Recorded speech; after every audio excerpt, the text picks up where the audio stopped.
पिछले समय की तरह असी हमेशा ही सेवादार पोलीटिकल लीडर ते ਜਿਹੜੇ ਵੀਰਾਂ ਨੇ ਬਾਹਰਲੇ ਦੇਸ਼ਾਂ ਦੇ ਵਿੱਚ ਆ ਕੇ ਬਿਜ਼ਨਸ ਦੇ ਵਿੱਚ ਤਰੱਕੀਆਂ ਕੀਤੀਆਂ ਉਹਨਾਂ ਦੇ ਨਾਲ ਮੇਲ ਮਿਲਾਪ ਕਰਾਏ। ਅੱਜ ਅਸੀਂ ਗੱਲ ਕਰਾਂਗੇ ਸੇਵਾਦਾਰਾਂ ਦੀ ਤੇ ਅੱਜ ਅਸੀਂ ਗੱਲ ਕਰਾਂਗੇ ਜੋ ਪੋਲੀਟੀਕਲ ਅਦਾਰਿਆਂ ਦੇ ਵਿੱਚ ਐਜ ਏ ਲੀਡਰਸ਼ਿਪ ਤੇ ਉਹਨਾਂ ਦੇ ਜੋ ਕਾਰਜਕਾਲ ਦੇ ਵਿੱਚ ਹੋਈਆਂ ਹਾਲਾਤਾਂ ਦੇ ਬਾਰੇ ਅਸੀਂ ਉਹ ਗੱਲ ਕਰਨੀ ਹੈ।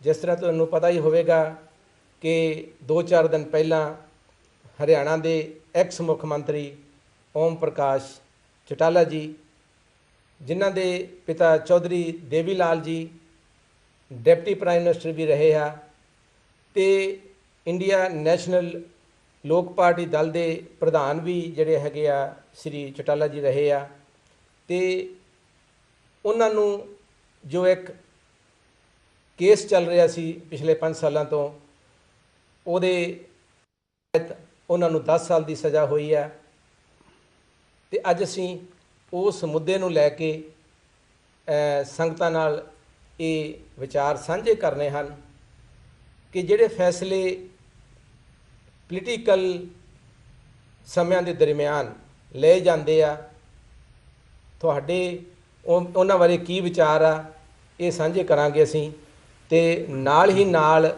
ਜਿਹੜੇ ਸਾਡੇ ਸਮਾਜ ਦੇ ਸੇਵਾਦਾਰ ਧਰਮੀ ਤੌਰ ਤੇ ਜਿਹੜੇ ਸੇਵਾਦਾਰ ਸਾਡੇ ਨਾਲ ਅੱਜ ਪਤਵੰਤੇ ਸੱਜਣ ਜਿਹੜੇ ਕਮਿਊਨਿਟੀ ਦੇ ਸੇਵਾਦਾਰ ਵੀ ਆ ਬਿਜ਼ਨਸਮੈਨ ਵੀ ਆ ਪ੍ਰੋਫੈਸ਼ਨਲੀ ਵੀ ਉਹ ਜਿਹੜੇ ਕੰਮ ਕਰ ਰਹੇ ਹੈ। ਸਭ ਤੋਂ ਪਹਿਲਾਂ ਤਾਂ ਅਸੀਂ ਸੰਗਤ ਸਟੂਡੀਓ ਦੇ ਉੱਤੇ ਉਹਨਾਂ ਨੂੰ ਜੀ ਆਇਆਂ ਕਹਿੰਦੇ ਹਾਂ ਤੇ ਫਤਿਹ ਬੁਲਾਉਂਦੇ ਹਾਂ। ਵਾਹਿਗੁਰੂ ਜੀ ਕਾ ਖਾਲਸਾ ਵਾਹਿਗੁਰੂ ਜੀ ਕੀ ਫਤਿਹ। ਸਾਡੇ ਸੱਜੇ ਪਾਸੇ ਸਰਦਾਰ ਗੁਰਬਚਨ ਸਿੰਘ ਜੀ ਜਿਹੜੇ ਕਿ ਬਹੁਤ ਹੀ ਸਮੇਂ ਤੋਂ ਐਜ ਏ ਸੋਲਿਸਟਰ ਇਮੀਗ੍ਰੇਸ਼ਨ ਦਾ ਕੰਮ ਕਰ ਰਹੇ ਹੈ ਤੇ ਲੋਕਾਂ ਦੀਆਂ ਸੇਵਾਵਾਂ ਵੀ ਕਰ ਰਹੇ ਹੈ।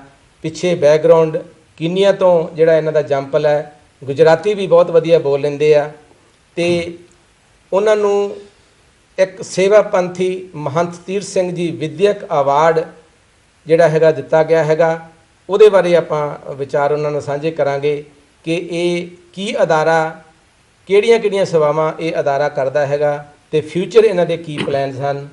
ਤੇ ਸਾਡੇ ਖੱਬੇ ਪਾਸੇ ਜਿਹੜੀ ਕਿ ਬਿਜ਼ਨਸ ਦੇ ਤੌਰ ਤੇ ਜਾਣੀ ਪਛਾਣੀ ਸ਼ਖਸੀਅਤ ਸਾਡੇ ਮਨਜੀਤ ਸਿੰਘ ਜੀ ਸੰਧੂ, ਜਿਨ੍ਹਾਂ ਨੂੰ ਲੋਕ ਪਿਆਰ ਦੇ ਨਾਲ ਭਾਊ ਕਰਕੇ ਵੀ ਬੁਲਾਉਂਦੇ ਆ ਤੇ ਪਿਛਲੇ ਸਮਿਆਂ ਦੇ ਵਿੱਚ ਆਪਾਂ ਇਹਨਾਂ ਦੇ ਜਿਹੜੀਆਂ ਇਸ ਦੇਸ਼ ਦੇ ਵਿੱਚ ਆ ਕੇ ਇਹਨਾਂ ਨੇ ਕਾਰਜਕਾਰੀਆਂ ਕੀਤੀਆਂ, ਤਰੱਕੀਆਂ ਕੀਤੀਆਂ, ਕਮਿਊਨਿਟੀ ਦੇ ਵਿੱਚ ਇੱਕ ਨਾਮ ਬਣਾਇਆ ਤੇ ਲੋਕਾਂ ਨੂੰ ਹੈਲਥ ਵਾਸਤੇ ਜਿਹੜਾ ਹੈਗਾ ਬਹੁਤ ਵਧੀਆ ਜਿਹੜਾ ਇਹਨਾਂ ਨੇ ਜਿਮ ਵੀ ਖੋਲ੍ਹਿਆ ਹੋਇਆ ਤੇ ਉਹ ਵੀ ਇੱਕ ਕੁਛ ਜਿਹੜੇ ਸਾਡੇ ਵੀਰ ਹੈਗੇ ਆ ਉਹਨਾਂ ਨੂੰ ਇਹ ਫ੍ਰੀ ਮੈਂਬਰਸ਼ਿਪ ਵੀ ਇਹਨਾਂ ਨੇ ਦਿੱਤੀ ਹੋਈ ਹੈਗੀ ਆ ਤਾਂ ਕਿ ਸਾਡੇ ਯੂਥ ਨੂੰ ਐਨਕਰੇਜ ਕੀਤਾ ਜਾਵੇ, ਉਸ ਪਾਸੇ ਸਾਨੂੰ ਪ੍ਰੇਰਿਆ ਜਾਵੇ।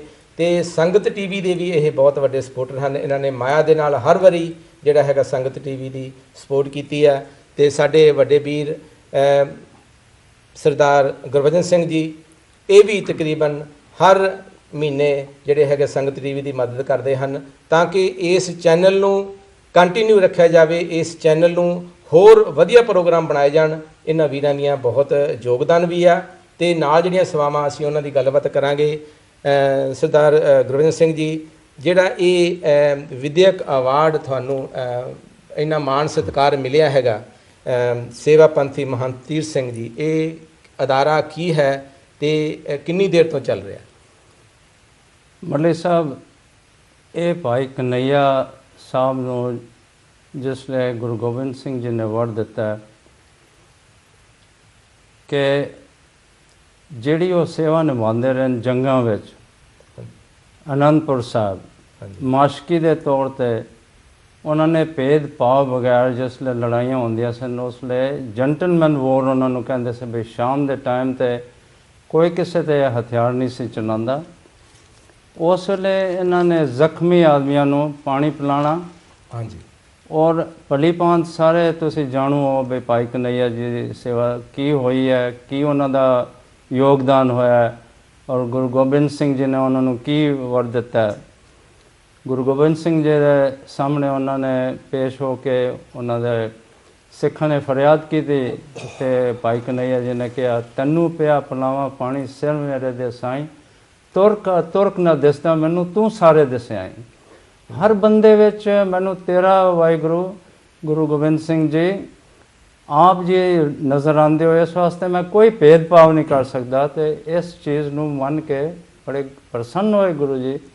ਗੁਰੂ ਗੋਬਿੰਦ ਸਿੰਘ ਨੇ ਜੀ ਨੇ ਕਿਹਾ, ਜਿੱਥੇ ਤੂੰ ਪਾਣੀ ਪਿਲਾਉਂਦਾ ਹੈ ਮਲਮ ਦੀ ਡੱਬੀ ਵੀ ਲੈ ਤੇ ਉਹਨਾਂ ਨੂੰ ਮਲਮ ਵੀ ਲਗਾਇਆ ਕਰ। ਇਹ ਅਸਲੀ ਸਿੱਖੀ ਹੈ।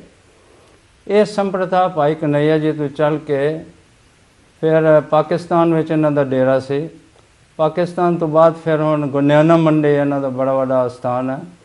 ਔਰ ਇਹਨਾਂ ਦੇ ਮਹਾਂਪੁਰਸ਼ ਹੋਏ ਨੇ ਮਹੰਤ ਤੀਰਥ ਸਿੰਘ ਜੀ, ਜਿਹੜੇ 13 ਸਾਲ ਦੀ ਉਮਰ ਤੋਂ ਡੇਰੇ 'ਤੇ ਆ ਕੇ ਇਹਨਾਂ ਨੇ ਭਗਤੀ ਕੀਤੀ ਹੈ, ਗੁਰਬਾਣੀ ਦਾ ਪ੍ਰਚਾਰ ਕੀਤਾ। ਔਰ ਸਭ ਤੋਂ ਵੱਡਾ ਇਹਨਾਂ ਦਾ ਯੋਗਦਾਨ ਮਹੰਤ ਤੀਰਥ ਸਿੰਘ ਦਾ ਇਹ ਹੋਇਆ ਕਿ ਇਹਨਾਂ ਨੇ ਇੱਕ ਚੀਜ਼ ਰੀਅਲਾਈਜ਼ ਕੀਤੀ ਹੈ ਕਿ ਆਪ ਐਜੂਕੇਟਡ ਸਨ, ਕਿ ਅਗਰ ਜੇ ਸਿੱਖ ਕੌਮ ਨੇ ਤਰੱਕੀ ਕਰਨੀ ਹੈ ਤੇ ਸਭ ਤੋਂ ਮੁੱਢਲਾ ਵਿਚਾਰ ਹੈ ਇਹਨਾਂ ਦੀ ਮੈਂਟਲ ਸਟੇਟ, ਇਹਨਾਂ ਦੀ ਐਜੂਕੇਸ਼ਨਲ ਲੈਵਲ ਹਾਇਰ ਲੈ ਜਾਣਾ ਹੋਏਗਾ। ਇਸ ਵਾਸਤੇ ਇਹਨਾਂ ਨੇ ਕਾਲਜਸ ਐਸਟੈਬਲਿਸ਼ ਕੀਤੇ ਨੇ। ਠੀਕ ਹੈ। ਔਰ ਇਹਨਾਂ ਨੇ ਫ੍ਰੀ ਮੈਡੀਕਲ ਕੈਂਪਸ ਲਗਾਏ। ਮਾਤਾ ਅਮਰ ਕੌਰ ਹਸਪੀਟਲ ਜੈਤੋ, ਉੱਥੇ ਮੁਫਤ ਇਲਾਜ ਹੁੰਦਾ ਅੱਖਾਂ ਦਾ। ਠੀਕ ਹੈ। ਫਿਰ ਆਪਣੇ ਗੁਰੂ ਤੇਗ ਬਹਾਦਰ ਸਾਹਿਬ ਹਸਪੀਟਲ ਲੁਧਿਆਣਾ, ਠੀਕ ਹੈ, ਇੱਥੋਂ ਇਹਨਾਂ ਨੇ ਮਿਸ਼ਨ ਐਸਟੈਬਲਿਸ਼ ਕੀਤੀ ਹੈ। ਮਹੰਤ ਤੀਰਥ ਸਿੰਘ ਉਹਨਾਂ ਨੇ ਆ ਕੇ, ਜਿਹਦਾ ਮੈਂ ਸੈਕਟਰੀ ਉਹਨਾਂ ਨੇ ਅਪਾਇੰਟ ਕੀਤਾ। ਠੀਕ ਹੈ। ਇੱਥੋਂ ਅਸੀਂ ਰੀਕੰਡੀਸ਼ਨ ਮੈਡੀਕਲ ਇਕਵਿਪਮੈਂਟ ਇੰਡੀਆ ਭੇਜਦੇ ਰਹੇ ਹਾਂ। ਔਰ ਫਿਰ ਕਾਫੀ ਯਤਨ ਕਰਕੇ ਤਕਰੀਬਨ 23-24 ਲੱਖ ਰੁਪਇਆ ਉਹ ਜਿਹੜੀ ਐਕਸਰੇ ਲੇਟੈਸਟ ਮਸ਼ੀਨ ਜਰਮਨੀ ਤੋਂ ਲੈ ਕੇ ਉੱਥੇ ਗੁਰੂ ਤੇਗ ਬਹਾਦਰ ਸਾਹਿਬ ਦੇ ਉੱਥੇ ਡੇਰੇ 'ਤੇ ਪਹੁੰਚਾਈ ਹੈ। ਇਹਨਾਂ ਮੱਲੀ ਸਾਹਿਬ ਨੇ ਮੈਨੂੰ ਇੱਕ ਸਵਾਲ ਬੜਾ ਅੱਛਾ ਕੀਤਾ ਵੀ ਇਹ ਸਿੱਖੀ ਦੇ ਪੱਧਰ 'ਤੇ ਕਿੱਥੇ ਖੜਾ ਹੈ ਡੇਰਾ। ਇੱਥੇ ਸਿਰਫ ਨਿਰੋਲ ਗੁਰਬਾਣੀ ਦਾ ਪ੍ਰਚਾਰ ਹੁੰਦਾ, ਸਿੱਖੀ ਦਾ ਪ੍ਰਚਾਰ ਹੁੰਦਾ। ਹਰ ਕਿਰਿਆ ਜਿਹੜੀ ਹੁੰਦੀ ਹੈ ਉਹ ਸਿੱਖ ਧਰਮ ਨਾਲ ਜਿਹੜੀ ਜੁੜੀ ਹੋਈ ਹੈ ਉਹੀ ਹੁੰਦੀ ਹੈ। ਉਹ ਸਿੱਖੀ ਤੋਂ ਬਾਹਰ ਕੋਈ ਵੀ ਚੀਜ਼ ਨਹੀਂ ਹੁੰਦਾ। ਬਿਲਕੁਲ। ਜਿਸ ਤਰ੍ਹਾਂ ਆਪਾਂ ਗੱਲਾਂ ਕਰਦੇ ਸੀ ਵੀ ਜ਼ਿਆਦਾ ਐਜੂਕੇਸ਼ਨਲ ਅਤੇ ਗੁਰਬਾਣੀ ਦਾ ਹੀ ਉੱਥੇ ਜਿਹੜਾ ਹੈਗਾ ਕਥਾ ਕੀਰਤਨ ਚੱਲਦੇ ਆ। ਅਤੇ ਜਿਹੜਾ ਪਿਛਲੇ ਸਮੇਂ ਦੇ ਵਿੱਚ ਤੁਸੀਂ ਇੱਕ ਗੱਲ ਕਰਦੇ ਸੀ ਵੀ ਕੋਈ ਆਪਣੀ ਉੱਥੇ ਜਿਹੜੀ ਕੋਈ ਟਿਕਟ ਵੀ ਛਪਵਾਈ ਗਈ, ਜਿਹੜੀ ਕਿ ਆਪਾਂ ਮੇਲਿੰਗ ਵਾਸਤੇ ਇੰਡੀਆ ਯੂਜ਼ ਕਰਦੇ ਹੈਗੇ ਆ। ਮੱਲੀ ਸਾਹਿਬ, ਹਿੰਦੁਸਤਾਨ ਵਿੱਚ ਇੱਕ ਬੜੀ ਫਖਰ ਵਾਲੀ ਚੀਜ਼ ਹੈ ਕਿ ਹਿੰਦੁਸਤਾਨ ਪੋਸਟ ਨੇ ਭਾਈ ਕਨ੍ਹਈਆ ਜੀ ਦੇ ਨਾਂ ਦੇ ਉਹਨਾਂ ਦੀ ਫੋਟੋਗ੍ਰਾਫ ਦੇ ਟਿਕਟ ਪੇਸ਼ ਕੀਤੀ ਹੈ, ਜਿਹੜੀ ਫ੍ਰੀਲੀ ਪੋਸਟਲ ਸਰਵਿਸ ਵਿੱਚ ਯੂਜ਼ ਹੋਈ ਹੈ। ਠੀਕ ਹੈ ਜੀ। ਉਸ ਤੋਂ ਬਾਅਦ ਇੱਕ ਹੁਣ ਮਹਾਂਪੁਰਖ ਹੋਏ ਨੇ ਭਾਈ ਜਗਤਾ ਜੀ। ਇਹ ਸੈਕੰਡ ਟਾਈਮ ਇਨਸੀਡੈਂਟਸ ਹੋਇਆ ਇੰਡੀਆ ਦੀ ਹਿਸਟਰੀ ਵਿੱਚ, ਪੋਸਟਲ ਹਿਸਟਰੀ ਵਿੱਚ, ਕਿ ਇਹਨਾਂ ਦੇ ਨਾਂ ਦੇ ਔਰ ਇਹਨਾਂ ਦੇ ਫੋਟੋਗ੍ਰਾਫ ਇਸ ਟਿਕਟ 'ਤੇ ਮੌਜੂਦ ਹੈ। ਭਾਈ ਜਗਤਾ ਜੀ ਇਸ ਸੇਵਾ ਪੰਥੀ ਦੇ ਮੋਢੀ ਸਨ। ਠੀਕ ਹੈ ਜੀ। ਔਰ ਭਾਈ ਜਗਤਾ ਜੀ ਦੀ ਇੱਕ ਸਾਖੀ ਮੈਂ ਤੁਹਾਨੂੰ ਸੁਣਾਵਾਂਗਾ ਕਿ ਇਹ ਨੂਰਪੁਰ ਥਲ ਵਿੱਚ ਇਹਨਾਂ ਦਾ ਡੇਰਾ ਸੀ। ਔਰ ਸ਼ਾਮ ਨੂੰ ਇਹ ਕੀ ਕਰਦੇ ਸਨ ਵੀ ਆਪਣੇ ਸਾਧੂ ਦੂਸਰੇ ਜਿਹੜੇ ਇਹਨਾਂ ਦੇ ਚੇਲੇ ਸਨ ਉਹਨਾਂ ਨਾਲ ਇੱਕ ਉਹ ਪਿੰਡ ਦਾ ਗੇੜਾ ਲਗਾਉਂਦੇ ਸਨ ਜਿਸ ਲਈ ਪਾਠ ਕਰਦੇ ਸਨ। ਠੀਕ ਹੈ। ਉੱਥੇ ਉਸ ਪਿੰਡ ਵਿੱਚ ਇੱਕ ਮਸਜਿਦ ਸੀ। ਇੱਕ ਦਿਨ ਦਾ ਵਾਕਿਆ ਕੀ ਹੋਇਆ ਕਿ ਇਹ ਆਪਣੇ ਸੈਰ ਵਾਸਤੇ ਨਿਕਲੇ ਤੇ ਇਹਨਾਂ ਨੂੰ ਬੜੀ ਉੱਚੀਆਂ ਉੱਚੀਆਂ ਆਵਾਜ਼ਾਂ ਆਈਆਂ। ਐਂਡ ਆਫ ਦੀ ਵਿਲੇਜ ਉੱਥੇ ਇੱਕ ਮਸਜਿਦ ਸੀ ਤੇ ਉਹਨਾਂ ਨੂੰ ਆਵਾਜ਼ ਇਸ ਤਰ੍ਹਾਂ ਜਾਪਦੀ ਸੀ ਵੀ ਜਿਸ ਤਰ੍ਹਾਂ ਕੋਈ ਬੜੀ ਉੱਚੀ ਆਵਾਜ਼ ਨਾਲ ਗਾਲਾਂ ਕੱਢ ਰਿਹਾ। ਠੀਕ ਹੈ। ਤੇ ਬਾਬਾ ਜੀ ਜਗਤਾ ਜੀ ਉੱਥੇ ਜਾ ਕੇ ਖੜੇ ਹੋ ਗਏ ਤੇ ਮੌਲਵੀ ਸਾਹਿਬ ਬਾਹਰ ਖੜੇ ਸਨ। ਉਹ ਜਾਣਦੇ ਸਨ ਵੀ ਬੜੇ ਵੱਡੇ ਪੀਰ ਹਨ, ਬੜੇ ਵੱਡੇ ਗੁਰਮੁਖ ਹਨ ਔਰ ਸਿੱਖ ਧਰਮ ਦੇ ਆਗੂ। ਉਹਨਾਂ ਨੇ ਕਿਹਾ, ਮਹਾਰਾਜ ਕੋਈ ਮੇਰੇ ਵਾਸਤੇ ਸੇਵਾ। ਤੇ ਉਹਨਾਂ ਨੇ ਕਿਹਾ, ਮੌਲਵੀ ਸਾਹਿਬ ਮੈਂ ਇੱਕ ਤੁਹਾਨੂੰ ਗੱਲ ਪੁੱਛਣਾ ਚਾਹੁੰਦਾ ਵੀ ਇੱਕ ਜਿਹੜਾ ਭਾਂਡਾ ਹੋਵੇ ਉਹਦੇ 'ਚ ਪਿਸ਼ਾਬ ਪਿਆ ਹੋਵੇ, ਉਹਨੂੰ ਧੋ ਕੇ ਉਹਦੇ ਤੁਸੀਂ ਦੁੱਧ ਪਾਓਗੇ? ਕਹਿਣ ਲੱਗੇ, ਨਹੀਂ ਜੀ ਬਿਲਕੁਲ ਨਹੀਂ, ਉਹ ਤਾਂ ਮਲੀਨ ਹੋ ਗਿਆ। ਤੇ ਕਹਿੰਦੇ ਜ਼ਬਾਨ ਨਾਲ ਤੁਸੀਂ ਨਮਾਜ਼ ਪੜ੍ਹਦੇ ਹੋ ਔਰ ਖੁਦਾ ਦਾ ਨਾਮ ਲੈਂਦੇ ਹੋ, ਉਸ ਜ਼ਬਾਨ ਨਾਲ ਤੁਸੀਂ ਦੂਸਰਿਆਂ ਨੂੰ ਗਾਲੀਆਂ ਕੱਢ ਕੇ ਕਿਆ ਇਹ ਜਾਇਜ਼ ਹੈ? ਉਹ ਸਮਝ ਗਿਆ ਕਿ ਮੇਰੇ ਕੋਲ ਬਹੁਤ ਵੱਡੀ ਗਲਤੀ ਹੋਈ ਹੈ। ਉਹਨਾਂ ਦੇ ਚਰਨੀ ਉਹਨਾਂ ਨੇ ਪਕੜਿਆ, ਮਹਾਰਾਜ ਮੈਨੂੰ ਬਖਸ਼ ਲਓ। ਮੈਂ ਇਹ ਇਸ ਵਾਸਤੇ ਦੁਹਰਾਉਣਾ ਚਾਹੁੰਦਾ ਕਿ ਗੁਰਦੁਆਰਿਆਂ ਦੂਸਰੀਆਂ ਸੰਸਥਾ 'ਤੇ ਅਸੀਂ ਇੱਕ ਦੂਸਰੇ 'ਤੇ ਕਿਚੜ ਉਛਾੜਦੇ ਹਾਂ, ਫਿਰ ਉਸੇ ਜ਼ਬਾਨ ਨਾਲ ਅਸੀਂ ਨਾਂ ਲੈਂਦੇ ਹਾਂ ਕਿ ਇਹ ਵਾਜਬ ਹੈ। ਮੇਰੇ ਹਿਸਾਬ ਨਾਲ ਇਹ ਬਿਲਕੁਲ ਗਲਤ ਚੀਜ਼ ਹੈ। ਸਿੱਖ ਧਰਮ ਸਾਨੂੰ ਹਲੀਮੀ ਦੱਸਦਾ ਹੈ। ਸਿੱਖ ਧਰਮ ਇਹ ਕਹਿੰਦਾ ਹੈ ਕਿ ਵੀ ਨਾਮ ਜਪਣਾ। ਇੱਕ ਮੈਂ ਤੁਹਾਨੂੰ ਇਨਸੀਡੈਂਟਸ ਜਾਂ ਫੈਕਚੁਅਲ ਸਿਚੁਏਸ਼ਨ ਦੱਸਾਂ ਵੀ ਮੇਰੇ ਵਰਗਾ ਬੰਦਾ ਜਿਹੜਾ 70 ਸਾਲ ਤੋਂ ਉੱਤੇ ਉਮਰ ਹੈ, ਇਹ ਤੁਸੀਂ ਵਿਚਾਰ ਕਰੋ 70 ਨੂੰ ਤੁਸੀਂ ਮਲਟੀਪਲਾਈ ਕਰੋ ਬਾਈ 365 ਡੇਜ਼, ਉਹਨੂੰ ਫਿਰ ਤੁਸੀਂ ਮਲਟੀਪਲਾਈ ਕਰੋ 24 ਆਵਰਸ ਇਨ ਅ ਡੇ, ਉਹਨੂੰ ਫਿਰ ਤੁਸੀਂ ਮਲਟੀਪਲਾਈ ਕਰੋ ਬਾਈ 1000 ਇਸ ਵਾਸਤੇ ਕਿ 1 ਘੰਟੇ ਵਿੱਚ ਇਨਸਾਨ ਨੋਰਮਲ 1000 ਸਾਹ ਲੈਂਦਾ ਹੈ। ਇਹ ਤੁਹਾਨੂੰ ਤਾਜੁਬ ਹੋਏਗਾ ਕਿ ਮੇਰੀ ਉਮਰ ਵਿੱਚ ਅਗਰ ਜੇ ਤੁਸੀਂ ਟੋਟਲ ਗਿਣੋ ਤੇ 61 ਕਰੋੜ ਸਾਹ ਮੈਂ ਲੈ ਚੁੱਕਿਆ। ਹੁਣ ਮੈਨੂੰ ਇਹ ਅੰਦਾਜ਼ ਹੋਣਾ ਚਾਹੀਦਾ ਹੈ ਕਿ ਮੈਂ ਇਹ 60 ਕਰੋੜ ਸਾਹ ਵਿੱਚੋਂ ਮੈਂ ਕਿੰਨੀ ਦਫਾ ਵਾਹਿਗੁਰੂ ਦਾ ਨਾਮ ਲਿਆ। ਅਗਰ ਜੇ ਦਸਵੰਤ ਕੱਢਣਾ ਹੈ ਆਪਣੀ ਕਿਰਤ 'ਚੋਂ ਤੇ ਸਾਨੂੰ ਦਸਵੰਤ ਆਪਣੇ ਸਵਾਸਾਂ 'ਚੋਂ ਵੀ ਕੱਢਣਾ ਪੈਂਦਾ, ਨਹੀਂ ਤਾਂ ਅੱਗੇ ਜਾ ਕੇ ਅਸੀਂ ਲੇਖਾ ਕੀ ਦੇਵਾਂਗੇ। ਇਹ ਬਹੁਤ ਜ਼ਰੂਰੀ ਹੈ। ਅਗਰ ਤੁਸੀਂ ਨਹੀਂ ਹੁਣ ਪਹਿਲਾਂ ਕਰਦੇ, ਜ਼ਰੂਰ ਘਰ ਉੱਠਣ ਤੋਂ ਪਹਿਲਾਂ 2 ਮਿੰਟ ਹੀ ਭਾਵੇਂ ਵਾਹਿਗੁਰੂ ਦਾ ਨਾਮ ਲਓ, 50 ਦਫਾ ਹੋ ਜਾਏਗਾ ਵਾਹਿਗੁਰੂ ਦਾ ਨਾਮ। 2 ਮਿੰਟ ਸੌਣ ਵੇਲੇ ਕਰੋ, ਫਿਰ 50 ਹੋ ਜਾਏਗਾ। ਹਫਤੇ ਦੇ 300 ਤੇ 50 ਮਿੰਟ ਹੋ ਜਾਣਗੇ। ਉਹਨੂੰ ਮਲਟੀਪਲਾਈ ਕਰੋ 4 ਨਾਲ, ਉਹਨੂੰ ਮਲਟੀਪਲਾਈ ਕਰੋ 12 ਨਾਲ। देखो लेखा देना सुहेला, जो दिल सूचा होए उस साचे दीवान में पला न पकड़े कोई। और जेड़ी भी सेवा करनी है निष्काम सेवा करनी है, फल कारण सेवा करे करे न मन से काम, के कबीर सेवक नहीं भावे चवे देवे 4 गुना दान। जो भी सेवा होंदी है गुरुद्वारे में दूसरे स्थानों पर, मैं हमेशा ये आवाज़ उठाई है भी उत्थे अरदास वेले ना पढ़े जाते हैं भी फलाने ने इन्नी सेवा की, फलाने। जद असी गुरु महाराज दे अगे मत्था टेकते हैं और असी कहते हैं भी हाज़र नाज़र हर जगह वाहिगुरू दा पसारा है, ये साडियां दिल दियां रमज़ां समझदा है। तो मैं एक दफ़ा किसी गुरुद्वारे के प्रेजिडेंट ने कहा भी ये कहना जरूरी है। और मैंने कहने लगा भाई साहब तुसीं किहड़ी दुनिया च वसदे हो, अगर जे असीं नाम लैने बंद किते तो लोगों ने चढ़ावा भी देना बंद कर दिया। बिल्कुल तुहाडी जिहड़ी ये गल बिल्कुल सही गल हैगी है। अज असीं मटीरियलिस्टिक लोग हो गए। जे साडा नाम नहीं लिया जाता, साडी अरदास दे विच कुछ बोलिया नहीं जाता, तां असीं कहने भी असीं दान भी क्यों दईए। तो जिथों असीं सेवादारां दी गल करदे हां, जदों असीं नाम सिमरन दी गल करदे हां, साडे भाई साहब गुरबचन सिंह जी ने आपां नूं बड़े प्यार दे नाल अपने जीवन एक्सपीरियंस दे नाल जिहड़ियां गल्लां बातां कीतियां।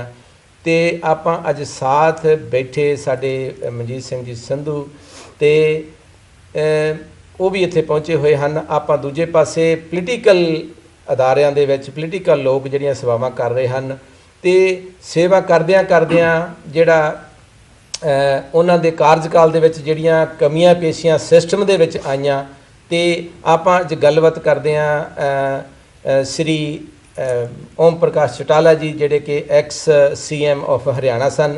ते 1900 तकरीबन 1999 दे विच मेरा ख्याल ये JBT टीचरां दीयां जिहड़ियां भर्तियां जदों होईयां ते उहदे विच इररेगुलेटेशन दीयां जिहड़ियां होईयां ते उहदे कारण जिहड़ा CBI ने 6 जून नूं 2008 4 सीट दाखिल की।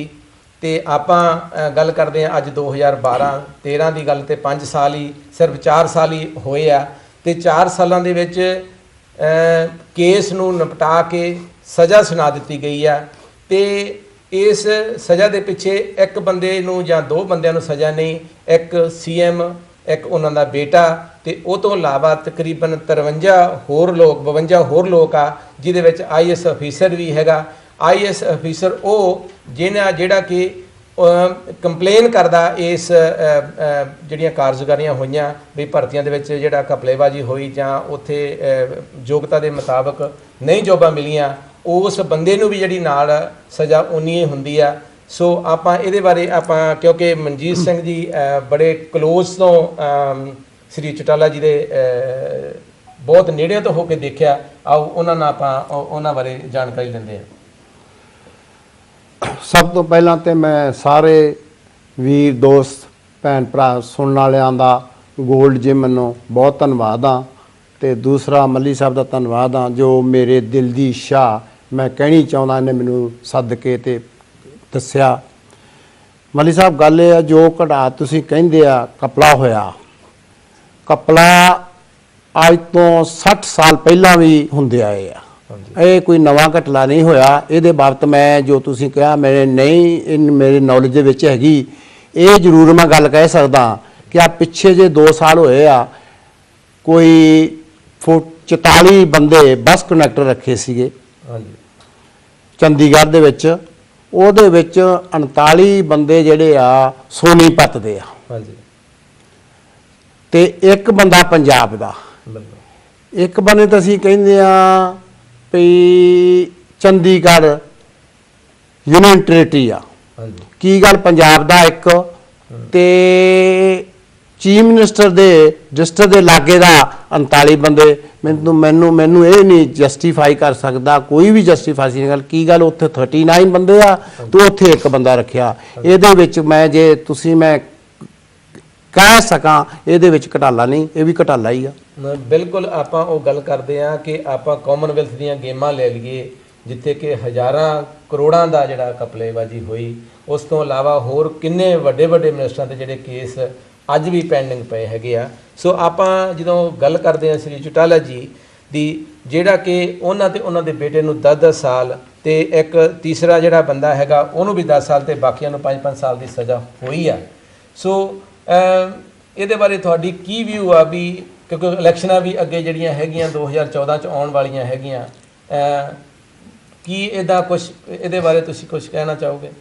ਦੇਖੋ ਜੀ, ਮੈਂ ਲਾਅ ਨੂੰ ਰਿਸਪੈਕਟ ਕਰਦਾ, ਲਾਅ ਸਾਰਿਆਂ ਲਈ ਇੱਕ ਹੋਣਾ ਚਾਹੀਦਾ। ਇਹ ਨਹੀਂ ਕਿ ਇੱਕ ਬੰਦੇ ਲਈ ਲਾਅ ਹੋਰ ਹੋਵੇ ਤੇ ਦੂਸਰੇ ਲਈ ਲਾਅ ਡਿਫਰੈਂਟ ਹੋਵੇ। ਜਿਹੜੀ ਕਿ ਹੁਣੇ ਗੱਲ ਕੀਤੀ ਹੈ ਕਾਮਨਵੈਲਥ ਗੇਮਾਂ ਦੀ, ਇਹ ਸਭ ਤੋਂ ਵੱਡਾ ਘਪਲਾ ਹੈ ਉੱਥੇ, ਔਰ ਸਾਰੇ ਹਿੰਦੁਸਤਾਨ ਦਾ ਨਾਂ ਦੁਨੀਆ ਦੇ ਵਿੱਚ ਇੰਨਾ ਮਤਲਬ ਬਰਖਲਾਫੀ ਹੋਈ ਆ, ਨਾਂ ਖਰਾਬ ਹੋਇਆ ਜਿਹੜਾ ਕਿ ਕਹਿ ਨਹੀਂ ਸਕਦੇ। ਕਿਉਂਕਿ ਹਿੰਦੁਸਤਾਨ ਇੰਡੀਆ ਇੱਕ ਨੈਕਸਟ ਕੈਂਡੀਡੇਟ ਸੀਗਾ ਓਲੰਪਿਕ ਦਾ, ਨੈਕਸਟ ਕੈਂਡੀਡੇਟ ਓਲੰਪਿਕ ਦਾ ਸੀਗਾ। ਜੇ ਕਿਤੇ ਚੰਗੀ ਤਰ੍ਹਾਂ ਕਰਦੇ, ਚੰਗੀ ਤਰ੍ਹਾਂ ਕਾਮਨਵੈਲਥ ਗੇਮਾਂ ਨੂੰ ਇਹ ਸਰਵਿਸ ਦਿੰਦੇ, ਟਾਈਮ ਸੇਵ ਕਰਦੇ, ਜੇ ਵੀ ਤੁਸੀਂ ਛੱਡ ਦਿਓ ਇਸ ਗੱਲ ਨੂੰ, ਛੱਡ ਦਿਓ ਵੀ ਇਹ ਵੀ ਤੁਸੀਂ ਅੱਜ ਇਹਦੇ ਪਿੱਛੇ ਵੀ ਕੋਈ ਨਾ ਕੋਈ ਇਹਨੂੰ ਕਵਰ ਕਰ ਰਿਹਾ। ਜੇ 10-10 ਸਾਲ ਇੱਕ ਬੰਦੇ ਨੂੰ ਜੇਲ੍ਹ ਦੇਤੀ ਆ, ਸੁਣਾਤੀ ਆ, ਤੇ ਮੇਰੇ ਖਿਆਲ ਲਾਸਟ 65 ਸਾਲਾਂ ਦੇ ਵਿੱਚ ਸਾਨੂੰ ਆਜ਼ਾਦ ਹੋਇਆ ਨੂੰ 65 ਸਾਲ ਹੋ ਗਏ ਆ, ਤੇ ਲਾਸਟ 65 ਸਾਲਾਂ ਦੇ ਵਿੱਚ ਕੋਈ ਘਪਲਾ ਨਹੀਂ ਹੋਇਆ। ਤੇ ਫਿਰ ਤੁਸੀਂ ਕੀ ਸੋਚਦੇ ਹੋ ਵੀ ਇਹ ਪੋਲੀਟੀਕਲ ਇੱਕ ਮੂਵ ਹੈਗਾ ਜਾਂ ਕੋਈ ਬਦਲੇ ਦੀ ਭਾਵਨਾ ਹੈਗੀ, ਜਾਂ ਜਿਹੜੀਆਂ ਨੈਸ਼ਨਲ ਪਾਰਟੀਆਂ ਹੈਗੀਆਂ, ਰੀਜਨਲ ਪਾਰਟੀਆਂ ਹੈਗੀਆਂ, ਉਹ ਛੋਟੀਆਂ ਪਾਰਟੀਆਂ ਨੂੰ ਖਤਮ ਕਰ ਦੇਣਾ ਚਾਹੁੰਦੀਆਂ ਹਨ? ਇਹਦੇ ਕੀ ਤੁਸੀਂ ਸੋਚਦੇ ਹੋ? ਦੇਖੋ ਜੀ, ਮੇਰੇ ਖਿਆਲ ਦੇ ਅਨੁਸਾਰ, ਕਿਉਂਕਿ ਨੈਕਸਟ ਈਅਰ ਇਲੈਕਸ਼ਨ ਤੇ ਇਹ ਸਾਰਾ ਹੀ ਸਟੰਟ ਜੋ ਹੈ ਨਾ ਇਲੈਕਸ਼ਨ ਦਾ ਕਰਕੇ ਰਚਿਆ ਗਿਆ। ਇੱਕ ਆਪਣੇ ਸਰਸਾ ਵਾਲੇ ਦੀ ਸੰਤ ਦੀ ਗੱਲ ਦੱਸਦਾ, ਉਹਦੇ ਤੇ ਇੰਨੇ ਐਲੀਗੇਸ਼ਨ ਲੱਗੇ ਆ, ਇੰਨੇ ਐਲੀਗੇਸ਼ਨ ਲੱਗੇ ਆ, ਰੇਪ ਦੇ ਕੇਸ ਵੀ ਲੱਗੇ ਆ, ਇੰਨੇ ਐਲੀਗੇਸ਼ਨ ਲੱਗੇ ਆ, ਤੇ ਉਹਦੇ ਤੇ ਕੋਈ ਐਕਸ਼ਨ ਨਹੀਂ ਆਇਆ। ਉਸੇ ਸ਼ਹਿਰ ਦੇ ਰਹਿਣ ਵਾਲਾ ਓਮ ਪ੍ਰਕਾਸ਼ ਚੌਟਾਲਾ, ਉਹਨੂੰ 10 ਸਾਲ ਦੀ ਸਜ਼ਾ ਸੁਣਾਈ ਗਈ ਆ।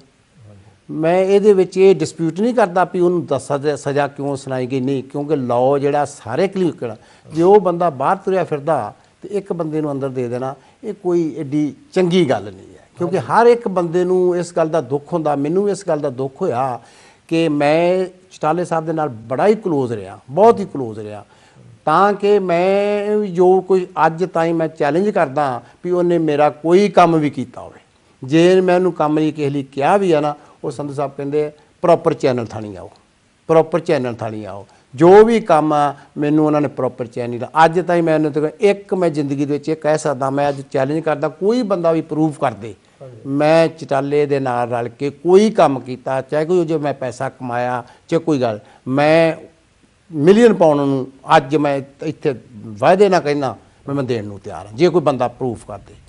दूसरी गल ये मैनूं बड़ा इस गल का दुख हुंदा कि मैं एक उत्थे ये जिहड़ियां तुसीं कहिंदे ना गल्लां होईयां ने उत्थे जिहड़े कई बार मैं बैठ के उत्थे देखिया, कई बार मैं बैठ के कोल उन्हां दे क्लोज हो के देखिया, क्योंकि लोग बाहरों आउंदे सीगे, लोग बाहरों आउंदे। एक दिन की गल मैं निक्की जी गल तुहानूं दस्सण लगा, असीं बैठे सी उत्थे, कुछ बंदे 10-15 बंदे उत्थे आ गए।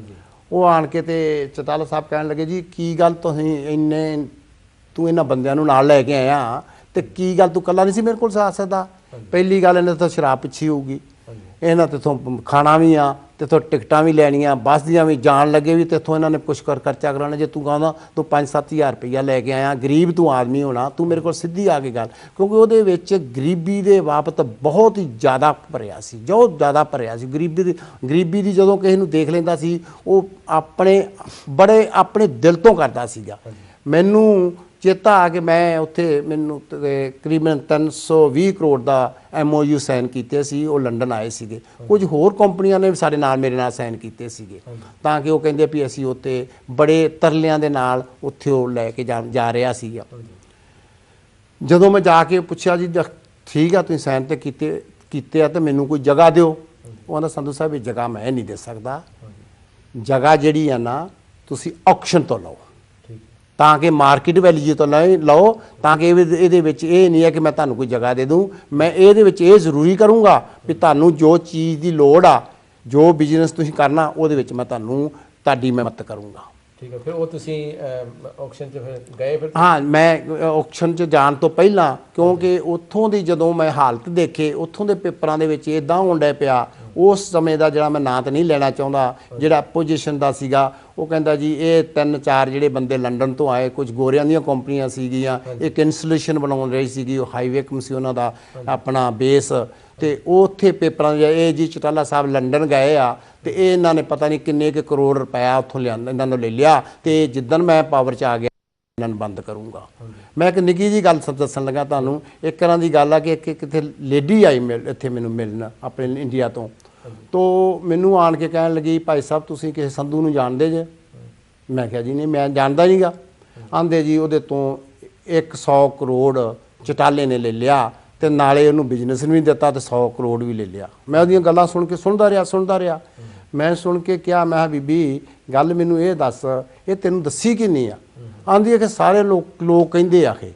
मैं क्या वो संधू मैं आ ना तो मैं 100 करोड़ दिता उत्थे ते ना मैनूं पता ही है 100 करोड़ का, तुसीं अनघटी गल्लां ना, क्योंकि उत्थे इहो जिहियां गल्लां लोग इहो जिहियां बनाई जांदे। हाँ जी, क्योंकि मनजीत सिंह संधू जी ने इन्हां ने क्लोजली श्री ओम प्रकाश चौटाला जी नूं उन्हां नूं वाचिया, उन्हां दे नाल जिहड़ी हैगीआं बहुत क्लोज हो के उन्हां दे नाल रहे आ, ये अपना अनुभव इन्हां ने दस्सिया।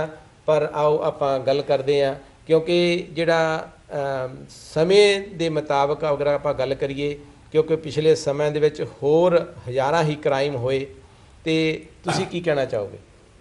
देखो जी, अगर जे इंडिया की हिस्टरी नो या पोलिटिकल स्पैक्ट्रम नो तुसी एनालाइज करो तो ये कोई नवी चीज़ नहीं है। कितने इन्वेस्टिगेशंस हुई, कितने केसेस पेंडिंग हुए, कितना कुछ पूछा गया। फॉर एग्जांपल 1984 ते जरा सिखां ते हमला होया, 26 कमिश्नर ने बैठ के फैसला दिता है, ਉਹਦਾ ਰਿਜ਼ਲਟ ਇਹ ਹੋਇਆ ਕਿ ਅੱਜ ਦਿਨ ਤੱਕ ਇੱਕ ਵੀ ਬੰਦੇ ਤੇ ਕੇਸ ਨਹੀਂ ਚੱਲਿਆ।